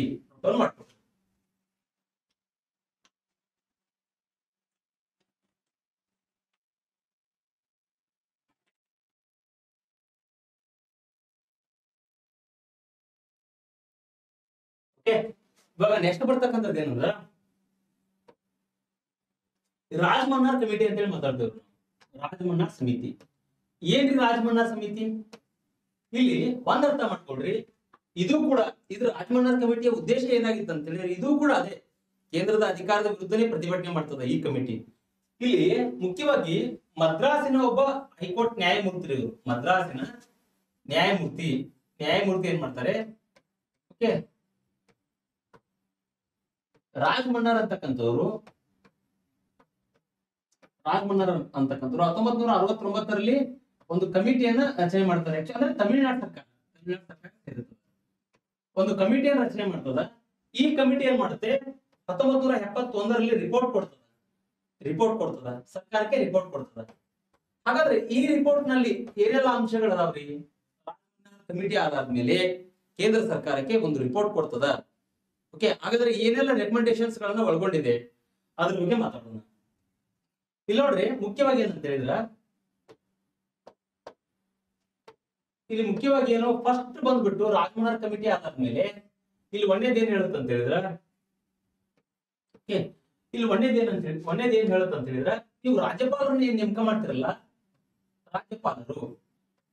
ರಾಜ್ಯಪಾಲರ ನೇಮಕಾತಿಗೆ ಸಂಬಂಧಪಟ್ಟಂತೆ ನೀವು ರಾಜ್ಯ ಒಂದು ಸ್ಟೇಟ್ ಲೆಜಿಸ್ಲೇಚರ್ ಒಂದಿಗೆ, ರಾಜ್ಯ ಶಾಸಕಾಂಗದೊಂದಿಗೆ ಚರ್ಚೆ ಮಾಡಿ ನೇಮಕ ಮಾಡ್ಬೇಕು. ರಾಜ್ಯ ಶಾಸಕಾಂಗದೊಂದಿಗೆ ಚರ್ಚೆ ಮಾಡಿ ನೇಮಕಾತಿ ಮಾಡ್ಬೇಕಂತ ಹೇಳ್ತದ. ಯಾಕೆ ಹೇಳ್ರಿ? ಯಾಕಂತ ಹೇಳಿದ್ರೆ ರಾಜ್ಯಪಾಲರು ಏನ್ ಮಾಡ್ತಾರ ಅಂತ ಹೇಳಿದ್ರ ಇವ್ರನ್ನ ಕೇಂದ್ರ ಸರ್ಕಾರದ ಒಂದು ಏಜೆಂಟ್ ಅಂತ ಹೇಳಿ ಕರಿತೇವಿ, ಪ್ರೆಸಿಡೆಂಟ್ ಅನ್ನ ರಬ್ಬರ್ ಸ್ಟಾಂಪ್ ಅಂತ ಹೇಳಿ ಕರಿತೇವೆ ನಾವು. ಆ ಉದ್ದೇಶಕ್ಕೋಸ್ಕರನೇ ಈ ರಾಜಮನ್ನಾರ್ ಕಮಿಟಿಯ ಒಂದು ರೆಕಮೆಂಡೇಶನ್ಸ್ ಏನಂತ ಹೇಳಿದ್ರೆ, ನೀವೇನ್ ಮಾಡ್ಬೇಕು, ಆ ರಾಜ್ಯಪಾಲರ ನೇಮಕಾತಿಯಲ್ಲಿಯೂ ಸಹಿತ ಒಂದ್ಸಲ ನೀವೇನ್ ಮಾಡ್ಬೇಕು, ಅವ್ರ ನೇಮಕಾತಿ ಮಾಡ್ಬೇಕಾಗಿತ್ತು ಅಂತ ಹೇಳಿದ್ರೆ ರಾಜ್ಯ ಶಾಸಕಾಂಗದೊಂದಿಗೆ ಚರ್ಚೆ ಮಾಡ್ಬೇಕು, ಸ್ಟೇಟ್ ಲೆಜಿಸ್ಲೇಚರ್ ಒಂದಿಗೆ ಚರ್ಚೆ ಮಾಡ್ಬೇಕು. ನೀವು ಚರ್ಚೆ ಮಾಡ್ಬಿಟ್ಟು ನೇಮಕಾತಿ ಮಾಡ್ಬೇಕಂತ ಹೇಳ್ತಾರೆ. ಇನ್ನು ಎರಡನೇದು ಬಂದ್ಬಿಟ್ಟು ಈ ರಾಷ್ಟ್ರಪತಿ ಆಳ್ವಿಕೆಯನ್ನು ಏನ್ ಮಾಡ್ತಿರಲ್ಲ ನೀವು, ರಾಷ್ಟ್ರಪತಿ ಒಂದು ಆಳ್ವಿಕೆ, ರಾಷ್ಟ್ರಪತಿ ಆಳ್ವಿಕೆಗೆ ಸಂಬಂಧಪಟ್ಟಂತೆ ಇಲ್ಲಿ ನೋಡ್ರಿ ಆರ್ಟಿಕಲ್ 356 ಓಕೆ, ಅದೇ ರೀತಿಯಾಗಿ ಆರ್ಟಿಕಲ್ 362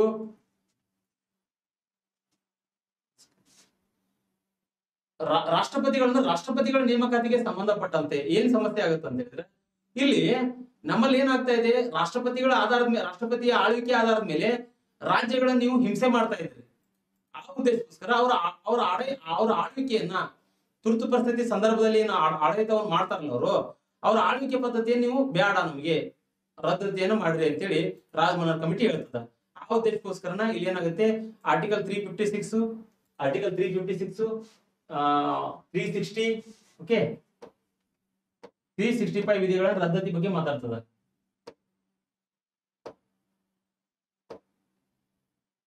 ಓಕೆ, ಇಲ್ಲಿ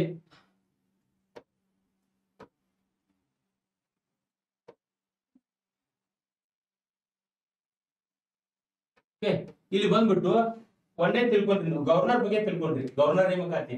ಇನ್ನು ಎರಡನೇದು ಪ್ರೆಸಿಡೆಂಟ್ ಗೆ ಸಂಬಂಧಪಟ್ಟಂತೆ ಇಲ್ಲಿ ಏನಂತ ಹೇಳಿದ್ರೆ ಆರ್ಟಿಕಲ್ 356 ಓಕೆ 357 ಜೊತೆಗೆ 365 ವಿಧಿಗಳನ್ನ ರದ್ದತಿ ಮಾಡ್ರಿ ನೀವು. ಈ ವಿಧಿಗಳು ಬ್ಯಾಡ್ ನಮಗೆ, ಯಾಕಂದ್ರೆ ರಾಜ್ಯಗಳ ಸ್ವಾಯತ್ತತೆಗೆ ಧಕ್ಕೆ ತರ್ತಾ ಇದ್ದೇವೆ ಈ ವಿಧಿಗಳು ಅಂತೇಳಿ ಇದು ಕೂಡ ರಿಪೋರ್ಟ್ ಮಾಡ್ತದ. ಜೊತೆಗೆ ಮೂರನೇದು ಏನಂದ್ರ ಇಲ್ಲಿ ಮುಖ್ಯವಾಗಿ ಏನಂದ್ರ ಪ್ರಧಾನಮಂತ್ರಿ ಅಧ್ಯಕ್ಷತೆಯಲ್ಲಿ ಪಿಎಂ ಅಧ್ಯಕ್ಷತೆಯಲ್ಲಿ ಅಂತಾರಾಜ್ಯ ಮಂಡಳಿ ರಚನೆ ಆಗ್ಬೇಕಂತ ಹೇಳ್ತದ. ಅಂತಾರಾಜ್ಯ ಮಂಡಳಿ ರಚನೆ ಆಗ್ಬೇಕಂತ ಹೇಳ್ತದ. ಓಕೆ, ರಚನೆ ಆಗ್ಬೇಕಂತ ಹೇಳ್ತದ. ಜೊತೆಗೆ ನಾಲ್ಕನೇದು ಏನಂದ್ರ ಇಲ್ಲಿ ಆಲ್ ಇಂಡಿಯಾ ಸರ್ವಿಸ್ ಅಂತ ಹೇಳಿ ನಾವೇನ್ ಕರಿತೀವಲ್ಲ, ಆಲ್ ಇಂಡಿಯಾ ಸರ್ವಿಸ್ ಅಂದ್ರೆ ನಾಗರಿಕ ಸೇವೆಗಳು. ಈ ನಾಗರಿಕ ಸೇವೆಗಳನ್ನು ಕೂಡ ನೀವು ರದ್ದು ಮಾಡ್ಬೇಕು. ಯಾಕೆ ರದ್ದು ಮಾಡ್ಬೇಕಂತ ಹೇಳಿದ್ರೆ, ಈ ನಾಗರಿಕ ಸೇವೆಗಳಿಗೆ ಸಂಬಂಧಪಟ್ಟಂತೆ ಅಧಿಕಾರ ಅಂತಕ್ಕಂಥದ್ದು ಯಾರ ಬಳಿ ಇದೆ? ಇಲ್ಲಿ ಕೇಂದ್ರ ಸರ್ಕಾರದ ಬಳಿ ಇದೆ. ಕೇಂದ್ರ ಸರ್ಕಾರನೇ ಅವಾಗ ರಿಕ್ರೂಟ್ಮೆಂಟ್ ಮಾಡುತ್ತೆ, ಅವ್ರಿಗೆ ತರಬೇತಿ ಏನ್ ಕೊಡ್ತದ, ಅವರ ನೇಮಕಾತಿಗಳನ್ನು ಮಾಡ್ತದ. ಇದರಲ್ಲಿ ರಾಜ್ಯಗಳ ಒಂದು ಸ್ವಾಯತ್ತತೆ ಹಾಳಾಗ್ತದ. ಆ ಉದ್ದೇಶಕ್ಕೋಸ್ಕರ ಇದು ಕೂಡ ಬೇಡ ಅಂತ ಹೇಳ್ತದ. ಅದೇ ರೀತಿಯಾಗಿ ಐದನೇದು ಏನಂದ್ರ ಯೋಜನಾ ಆಯೋಗ ರದ್ದತಿ. ಯೋಜನಾ ಯೋಜನಾ ಆಯೋಗವನ್ನು ರದ್ದು ಮಾಡಬೇಕು ನೀವು ಅಂತ ಹೇಳ್ತದ. ಯೋಜನಾ ಆಯೋಗ ರದ್ದು ಆಗ್ಬೇಕು. ಅದ್ರ ಜೊತೆಗೆ ಏನಂದ್ರೆ ಇನ್ನೊಂದು ಶಾಸನಾತ್ಮಕ ಆಯೋಗ ಸ್ಥಾಪನೆ ಆಗ್ಬೇಕಂತ ಹೇಳ್ತದ. ಇನ್ನೊಂದು ಶಾಸನಾತ್ಮಕ ಆಯೋಗ ಸ್ಥಾಪನೆ ಆಗ್ಬೇಕಂತ ಹೇಳ್ತದ. ಯಾವುದು? ರಾಜಮನ್ನಾರ್ ಕಮಿಟಿ. ಓಕೆ, ಹಾಗಾದ್ರೆ ಇವಾಗ ನೀತಿ ಆಯೋಗ ಅದ. ನೀತಿ ಆಯೋಗ ಇವಾಗ ಶಾಸನಾತ್ಮಕ ಆಯೋಗ ಇನ್ನೊಂದು ಯಾವುದು? ಇವಾಗಂತೂ ಯೋಜನಾ ಆಯೋಗ ಇಲ್ಲ. ಓಕೆ, ಅದು ರದ್ದಾದ್ಮೇಲೆ ಏನಾಗಿದೆ? ನೀತಿ ಆಯೋಗವನ್ನ ಮಾಡಲಾಗಿದೆ. ಅಂದ್ರೆ ನರೇಂದ್ರ ಮೋದಿ ಅವರ ಸರ್ಕಾರ ಮಾಡಲಾಗಿದೆ. ಹಾಗಾದ್ರೆ ಆರನೇದು ಏನಂದ್ರೆ ರಾಜ್ಯಸಭೆಗೆ ಸಂಬಂಧಪಟ್ಟಂತೆ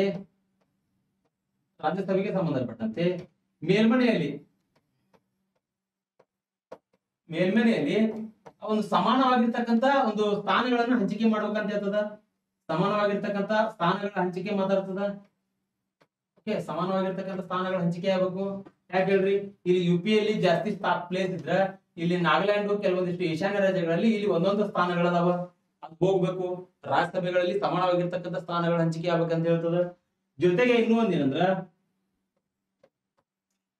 ಒಂದೇನಂದ್ರೆ ಇಲ್ಲಿ ಮುಖ್ಯವಾಗಿ ರೆಸಿಡ್ಯೂರಿ ಪವರ್, ಶೇಷಾಧಿಕಾರ ಈ ರೆಸಿಡ್ಯೂರಿ ಪವರ್ಸ್ ಅನ್ನ ರಾಜ್ಯಗಳಿಗೆ ನೀಡ್ರಿ ಅಂತ ಹೇಳ್ತದ. ರಾಜ್ಯಗಳಿಗೆ ನೀಡಬೇಕು ರೆಸಿಡ್ಯೂರಿ ಪವರ್ಸ್ ಗಳನ್ನ. ಬಟ್ ಇವಾಗ ಯಾರಿಗಿದೆ? ಸಂಸತ್ತಿನ ಬಳಿ ಇದೆ ರೆಸಿಡ್ಯೂರಿ ಪವರ್ಸ್. ಏನದಲ್ಲ, ಇದು ಪಾರ್ಲಿಮೆಂಟ್ ಬಳಿ ಅದ. ಅದು ಬೇಡ. ಅಧಿಕಾರಿಗಳನ್ನ ಇವತ್ತು ತಗೊಂಡ್ಬಿಟ್ರೆ ಶೇಷಾಧಿಕಾರಿಗಳನ್ನ ನಮಗಾದ್ರೂ ಕೊಡ್ರಿ ನೀವು. ಓಕೆ, ಆ ಪವರ್ ಆದ್ರೂ ಕೊಡ್ರಿ ಅಂತ ಹೇಳಿ ಈ ರಿಪೋರ್ಟ್ ನಲ್ಲಿ ಹೇಳ್ತದ. ಬಟ್ ಇಲ್ಲೇನಾಗುತ್ತಾ? ಪಾರ್ಲಿಮೆಂಟ್ ಬಳಿನ ಅದ ಶೇಷಾಧಿಕಾರ ಅಂತಕ್ಕಂಥದ್ದು. ಇದ್ರ ಬಗ್ಗೆ ಕ್ವಶನ್ ಆಗಿದೆ. ಈ ರೆಸಿಡ್ಯೂರಿ ಪವರ್ ಅಂತಕ್ಕಂಥದ್ದು 1935 ಆಕ್ಟ್ ನಿಂದ ಬಂದದ. ನೆನ್ಪಿಟ್ಕೊಳ್ರಿ, ಪ್ರಶ್ನೆ ಆಗಿದೆ. ರೆಸಿಡ್ಯೂರಿ ಪವರ್ 1935 ಕಾಯ್ದೆಯಿಂದ ಬಂದಿದೆ. ಹಾಗಾದ್ರೆ ಇಷ್ಟೆಲ್ಲಾ ಅಂಶಗಳನ್ನು ತಿಳ್ಕೊಂಡ್ರಿ. ಇನ್ನೂ ಕೆಲವೊಂದಿಷ್ಟು ಆರನೇ ಪಾಯಿಂಟ್ ಏನಂದ್ರ ಮುಖ್ಯವಾಗಿ, ಓಕೆ, ಆರನೇ ಪಾಯಿಂಟ್ ಏನಂದ್ರೆ ಇಲ್ಲಿ ಕೇಂದ್ರ ಪಟ್ಟಿ, ಓಕೆ, ಜೊತೆಗೆ ಇನ್ನೊಂದು ಸಮವರ್ತಿ ಪಟ್ಟಿ.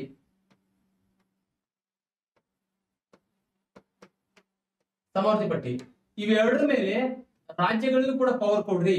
ಕೇಂದ್ರ ಪಟ್ಟಿ ಆಯ್ತು, ಸಮವರ್ತಿ ಪಟ್ಟಿ ಆಯ್ತು. ಸ್ಟೇಟ್ ಗೌರ್ಮೆಂಟ್ ಕೂಡ ನೀವು ಪವರ್ ಕೊಡ್ರಿ ಅಂತ ಹೇಳ್ತದ. ಓಕೆ, ಇಷ್ಟೆಲ್ಲಾ ರೆಕಮೆಂಡೇಶನ್ಸ್ ಗಳನ್ನ ರಾಜಮನ್ನರ್ ಕಮಿಟಿ ಮಾಡ್ತದ.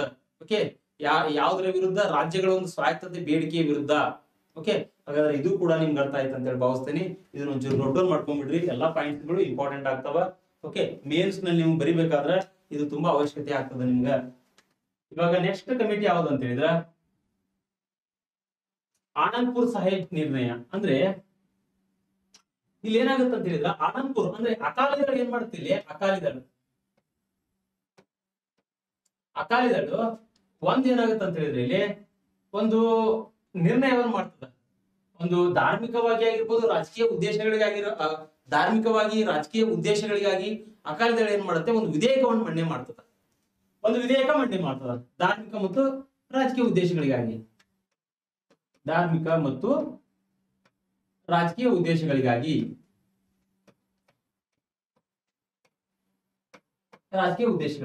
ಏನು ವಿಧೇಯಕ ಮಂಡನೆ ಮಾಡುತ್ತೆ ಅಂತ ಹೇಳಿದ್ರೆ, ಈ ಅಕಾಲಿದಳು ರಕ್ಷಣೆ ಆಗಿರ್ಬೋದು, ಜೊತೆಗೆ ವಿದೇಶಾಂಗ ವ್ಯವಹಾರ ಆಗಿರ್ಬೋದು,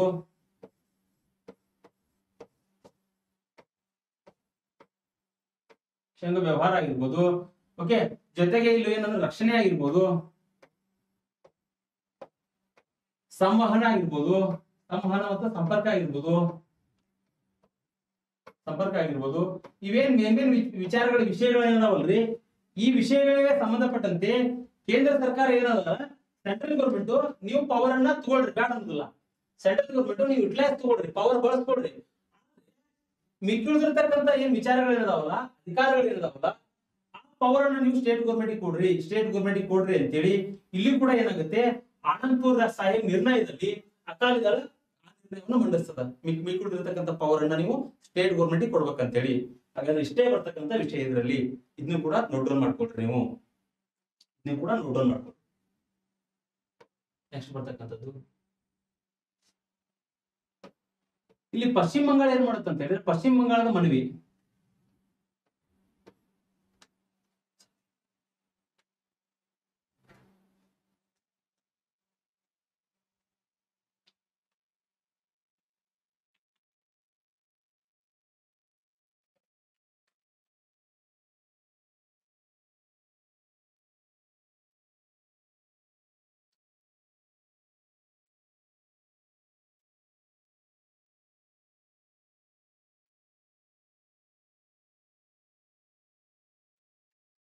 ಇಲ್ಲಿ ಸಿಪಿಎಂ ನೇತೃತ್ವದೊಳಗಡೆ ವೆಸ್ಟ್ ಬೆಂಗಾಲ್ ಏನ್ ಮಾಡುತ್ತೆ ಅಂತ ಹೇಳಿದ್ರೆ, ಪಶ್ಚಿಮ ಬಂಗಾಳ ಏನ್ ಮಾಡುತ್ತೆ ಅಂತ ಹೇಳಿದ್ರೆ ಒಂದು ಮನವಿ ಏನ್ ಮಾಡ್ಕೊಳ್ತದ, ಯಾರಿಗೆ, ಸೆಂಟ್ರಲ್ ಗೌರ್ಮೆಂಟ್ಗೆ ರಿಪೋರ್ಟ್ ಕೊಡ್ತದ.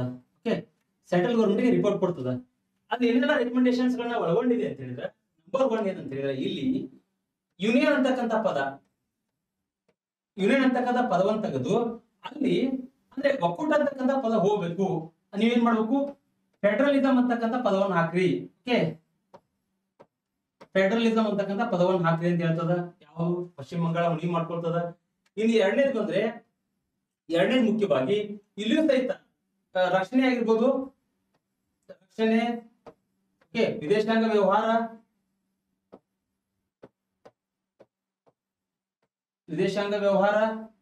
ಜೊತೆಗೆ ಇಲ್ಲಿ ಏನಂತ ಹೇಳಿದ್ರ ರಕ್ಷಣೆ, ವಿದೇಶಾಂಗ ವ್ಯವಹಾರ, ಸಂವಹನ, ಓಕೆ, ಈ ಮುಂತಾದ ವಿಷಯಗಳಿಗೆ ಸಂಬಂಧಪಟ್ಟಂತೆ ಇದು ಕೂಡ ಅದೇ ಹೇಳ್ತದ. ಸೆಂಟ್ರಲ್ ಗೌರ್ಮೆಂಟ್ ಸಂಬಂಧಪಟ್ಟಂತೆ ಮಾತಾಡ್ತದ. ಇಲ್ಲೇನಾಗುತ್ತೆ ಅಂತ ಹೇಳಿದ್ರೆ, ಈ ವಿಷಯಗಳಿಗೆ ಸಂಬಂಧಪಟ್ಟಂತೆ ಸೆಂಟ್ರಲ್ ಗೌರ್ಮೆಂಟ್ ಅಷ್ಟೇ ಅಧಿಕಾರವನ್ನು ಚಲಾಯಿಸಬಹುದು. ಮಿಕ್ಕುಳಿದಿರ್ತಕ್ಕಂಥ ಅಧಿಕಾರಗಳನ್ನು ನೀವೇನ್ ಮಾಡುತ್ತೆ ಅಂತ ಹೇಳಿದ್ರೆ ಸ್ಟೇಟ್ ಗೌರ್ಮೆಂಟ್ಗೆ ಬಿಟ್ಕೊಡ್ರಿ ಅಂತೇಳಿ ಈ ಪಶ್ಚಿಮ ಬಂಗಾಳ ಸರ್ಕಾರ ಏನ್ ಮಾಡುತ್ತೆ, ಅಲ್ಲಿ ಮನವಿಯನ್ನ ಮಾಡ್ಕೊಳ್ತದ ಕೇಂದ್ರ ಸರ್ಕಾರಕ್ಕೆ. ಹಾಗಾದ್ರೆ ಮೂರನೇದು ಬಂದ್ಬಿಟ್ಟು ಆರ್ಟಿಕಲ್ 356 ಆಗಿರ್ಬೋದು, ಓಕೆ, ಆರ್ಟಿಕಲ್ 360 ಆಗಿರ್ಬೋದು, ಓಕೆ, ಇವೆಲ್ಲ ಏನಂದ್ರೆ ರಾಷ್ಟ್ರಪತಿಗಳ ಒಂದು ಹೇರಿಕೆಗೆ ಸಂಬಂಧಪಟ್ಟಿದವ. ರಾಷ್ಟ್ರಪತಿ ಏನ್ ಮಾಡ್ಬೋದು, ಇಲ್ಲಿ ರಾಜ್ಯಗಳನ್ನ ಹೀನಾಯವಾಗಿ ಹಿಂಸೆ ಮಾಡ್ಬೋದು. ಅದಕ್ಕೆ ಇದೇ ಪದ ಬಳಸಬಹುದು ನಾವು, ಹೀನಾಯವಾಗಿ ಹಿಂಸೆ ಮಾಡಬಹುದು ರಾಷ್ಟ್ರಪತಿ ರಾಜ್ಯಗಳನ್ನ. ಅಂದ್ರೆ ಈ ಹೇರಿಕೆಗಳೇನದಾವಲ್ಲ, ಈ ಹೇರಿಕೆ ರದ್ದತಿ ಆಗ್ಬೇಕು ಅಂತ ಹೇಳ್ತದ. ಈ ಹೇರಿಕೆಯ ರದ್ದತಿ ಬಗ್ಗೆ ಮಾತಾಡ್ತದ ಯಾವುದು, ಪಶ್ಚಿಮ ಬಂಗಾಳ ಸರ್ಕಾರ ಮಾತಾಡ್ತದ. ಓಕೆ, ಸಿಪಿಎಂ ಅಂತಕ್ಕಂಥ ಒಂದು ಪಕ್ಷ ಮನವಿ ಮಾಡ್ಕೊಳ್ತದ, ಅದ್ರಲ್ಲಿ ಇದು ಕೂಡ ಬರ್ತದ. ಇನ್ನು ನಾಲ್ಕನೇದು ಬಂದ್ಬಿಟ್ಟು ಆಲ್ ಇಂಡಿಯಾ ಸರ್ವಿಸ್ಗಳು ಏನಿದಾವಲ್ರಿ, ಆಲ್ ಇಂಡಿಯಾ ಸರ್ವಿಸ್ ಅದು ರದ್ದಾಗಬೇಕಂತ ಹೇಳ್ತದ. ಅಖಿಲ ಭಾರತ ಸೇವೆಗಳು ರದ್ದಾಗಬೇಕಂತ ಹೇಳ್ತದ ಇದ್ರಲ್ಲಿ ಕೂಡ. ಇನ್ನು ಐದನೇದು ಬಂದ್ಬಿಟ್ಟು, ಓಕೆ, ಇಲ್ಲಿ ಶೇಷಾಧಿಕಾರಗಳನ್ನ ರಾಜ್ಯಗಳಿಗೆ ಕೊಡ್ಬೇಕಂತ ಹೇಳ್ತದ. ಶೇಷಾಧಿಕಾರ ರಾಜ್ಯಗಳಿಗೆ ಕೊಡ್ಬೇಕಂತ ಹೇಳ್ತದ. ಓಕೆ, ಈ ರೀತಿ ಸುಮಾರು ಅಂಶಗಳನ್ನ ಏನಂತ ಹೇಳಿದ್ರೆ ಇಲ್ಲಿ ಕೇಂದ್ರ ಸರ್ಕಾರಕ್ಕೆ ನೀಡುವುದರ ಮೂಲಕವಾಗಿ ನಮಗೂ ಕೂಡ ರಾಜ್ಯಗಳ ಸ್ವಾಯತ್ತತೆಗೂ ಕೂಡ ಧಕ್ಕೆ ಆಗ್ಬಾರ್ದು, ರಾಜ್ಯಗಳು ಕೂಡ ಯಾವುದೇ ರೀತಿಯಾಗಿ ಒಂದು ಕೇಂದ್ರದ ಅಡಿಯಾಳೆ ಆಗಿರಬಾರ್ದು ಅಂತೇಳಿ ಹಲವಾರು ರೀತಿಯಾಗಿರ್ತಕ್ಕಂಥ ರಿಪೋರ್ಟ್ ಅನ್ನ ಕೊಡುವಂತ ಕೆಲಸ ಮಾಡ್ತವೆ. ಹಾಗಾದ್ರೆ ಇದು ಕೂಡ ನೀವು ನೋಟ್ ಡೌನ್ ಮಾಡ್ಕೊಳ್ರಿ. ಇವಾಗ ನೆಕ್ಸ್ಟ್ ಬರ್ತಕ್ಕಂಥ ವಿಚಾರ ಸರ್ಕಾರಿ ಆಯೋಗ. ಈ ಸರ್ಕಾರಿ ಆಯೋಗಕ್ಕೆ ಸಂಬಂಧಪಟ್ಟಂತೆ ಇಲ್ಲಿ ನೋಡ್ರಿ, ಇಲ್ಲಿ ಕೂಡ ಏನಾಗುತ್ತಂದ್ರೆ ಇದು ಕೂಡ ವೆರಿ ವೆರಿ ಇಂಪಾರ್ಟೆಂಟ್ ಆಗ್ತದೆ ಸರ್ಕಾರಿ ಆಯೋಗ. ಇದ್ರ ಬಗ್ಗೆ ಮೇನ್ಸ್ ನಲ್ಲಿ ಪ್ರಶ್ನೆ ಕೇಳ್ತಾರೆ. ಇಲ್ಲಿ KS UPSC ಆಗಿರ್ಬೋದು, ಜೊತೆಗೆ KPSC ಆಗಿರ್ಬೋದು. ಇಲ್ಲಿ ಈ ಆಯೋಗಗಳ ಬಗ್ಗೆ ಮೇನ್ಸ್ ನಲ್ಲಿ ಪ್ರಶ್ನೆ ಕೇಳ್ತಾರೆ.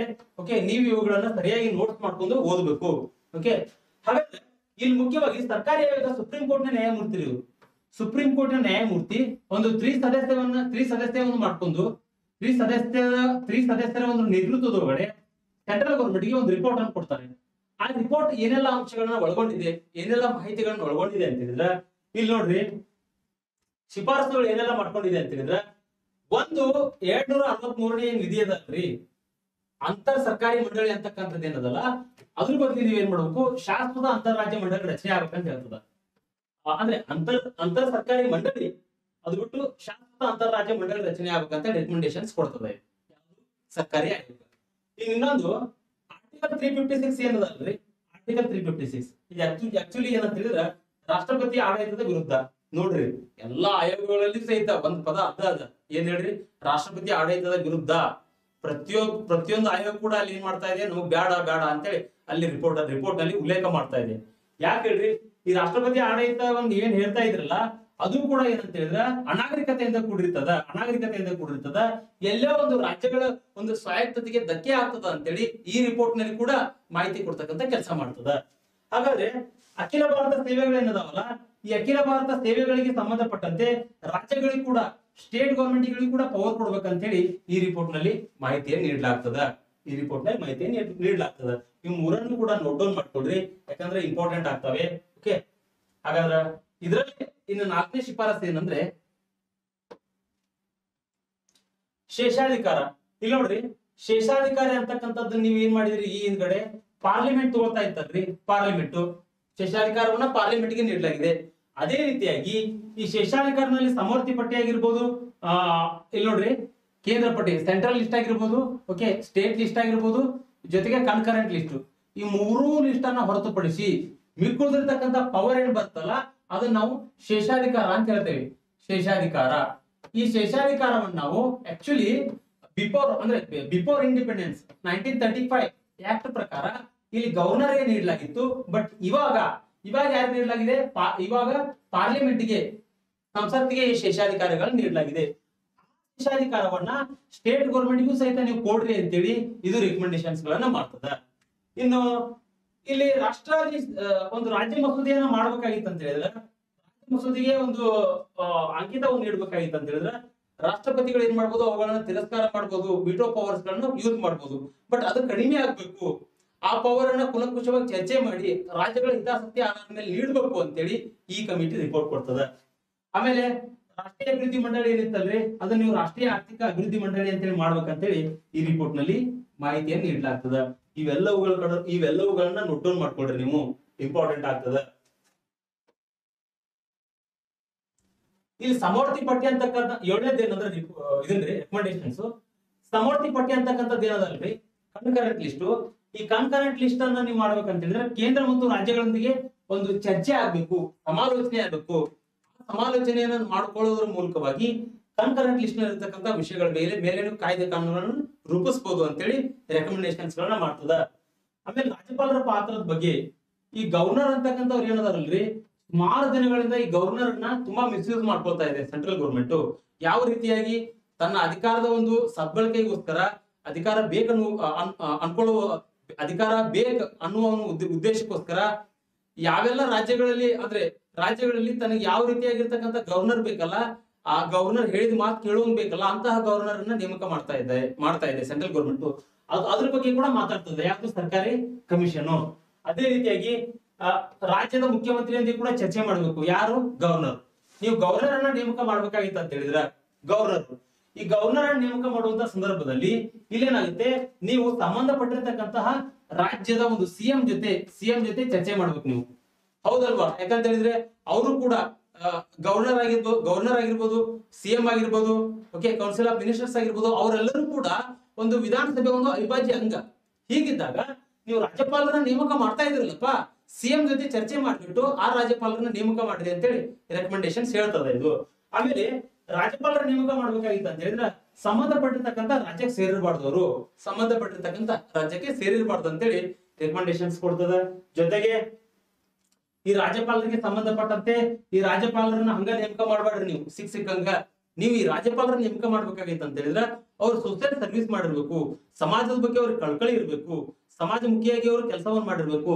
ಅಂತಹ ವ್ಯಕ್ತಿಯಲ್ಲಿ ಏನ್ ಮಾಡ್ಬೇಕು, ನೀವು ರಾಜ್ಯಪಾಲರನ್ನಾಗಿ ನೇಮಕ ಮಾಡ್ರಿ ಅಂತೇಳಿ ಸರ್ಕಾರಿ ಆಯೋಗ ರಿಪೋರ್ಟ್ ಕೊಡ್ತದ. ಅದೇ ರೀತಿಯಾಗಿ ಇವು ರಾಜ್ಯಪಾಲರನ್ನ ನೇಮಕ ಏನ್ ಮಾಡ್ತಾ ಇರ್ತಿರಲ್ಲ, ಈ ರಾಜ್ಯಪಾಲರು ಯಾವುದೇ ಕಾರಣಕ್ಕೂ ರಾಜಕಾರಣದ ಒಳಗಡೆ ಇರಬಾರ್ದು, ರಾಜಕೀಯದಿಂದ ದೂರ ಇರ್ಬೇಕು. ಅವರು ಅಂದ್ರೆ ರಾಜ್ಯ ರಾಜಕಾರಣದಿಂದ ದೂರ ಇರ್ಬೇಕು. ಈ ರೀತಿ ಇದ್ದಾಗ ಏನಾಗುತ್ತೆ ಅಂತ ಹೇಳಿದ್ರೆ ಅವರು ಅಟೋನಮಸ್ ಆಗಿ ಸ್ವಾಯತ್ತವಾಗಿ ಕೆಲಸ ಮಾಡ್ತಕ್ಕಂತ ಒಂದು ಅಧಿಕಾರ ಅವ್ರ ಬಳಿ ಬರ್ತದ, ರಾಜ್ಯಪಾಲರ ಬಳಿ. ಇವೆಲ್ಲ ರಿಕಮೆಂಡೇಶನ್ಸ್ ಗಳನ್ನ ಸರ್ಕಾರಿ ಆಯೋಗ ಮಾಡ್ತದ. ಅದೇ ರೀತಿಯಾಗಿ ಆ ರಾಜ್ಯಪಾಲರ ನೇಮಕ ಮಾಡ್ತಾ ಇದ್ರಲ್ಲಿ ನೀವು ಅವರು ಅಲ್ಪಸಂಖ್ಯಾತ ಸಮುದಾಯಕ್ಕೆ ಸೇರಿರ್ಬೇಕಂತೇಳಿ ಸರ್ಕಾರಿ ಆಯೋಗ ಹೇಳ್ತದ. ಅಲ್ಪಸಂಖ್ಯಾತ ಸಮುದಾಯಕ್ಕೆ ಸೇರಿರ್ಬೇಕಂತೇಳಿ ಸರ್ಕಾರಿ ಆಯೋಗ ಹೇಳ್ತದ.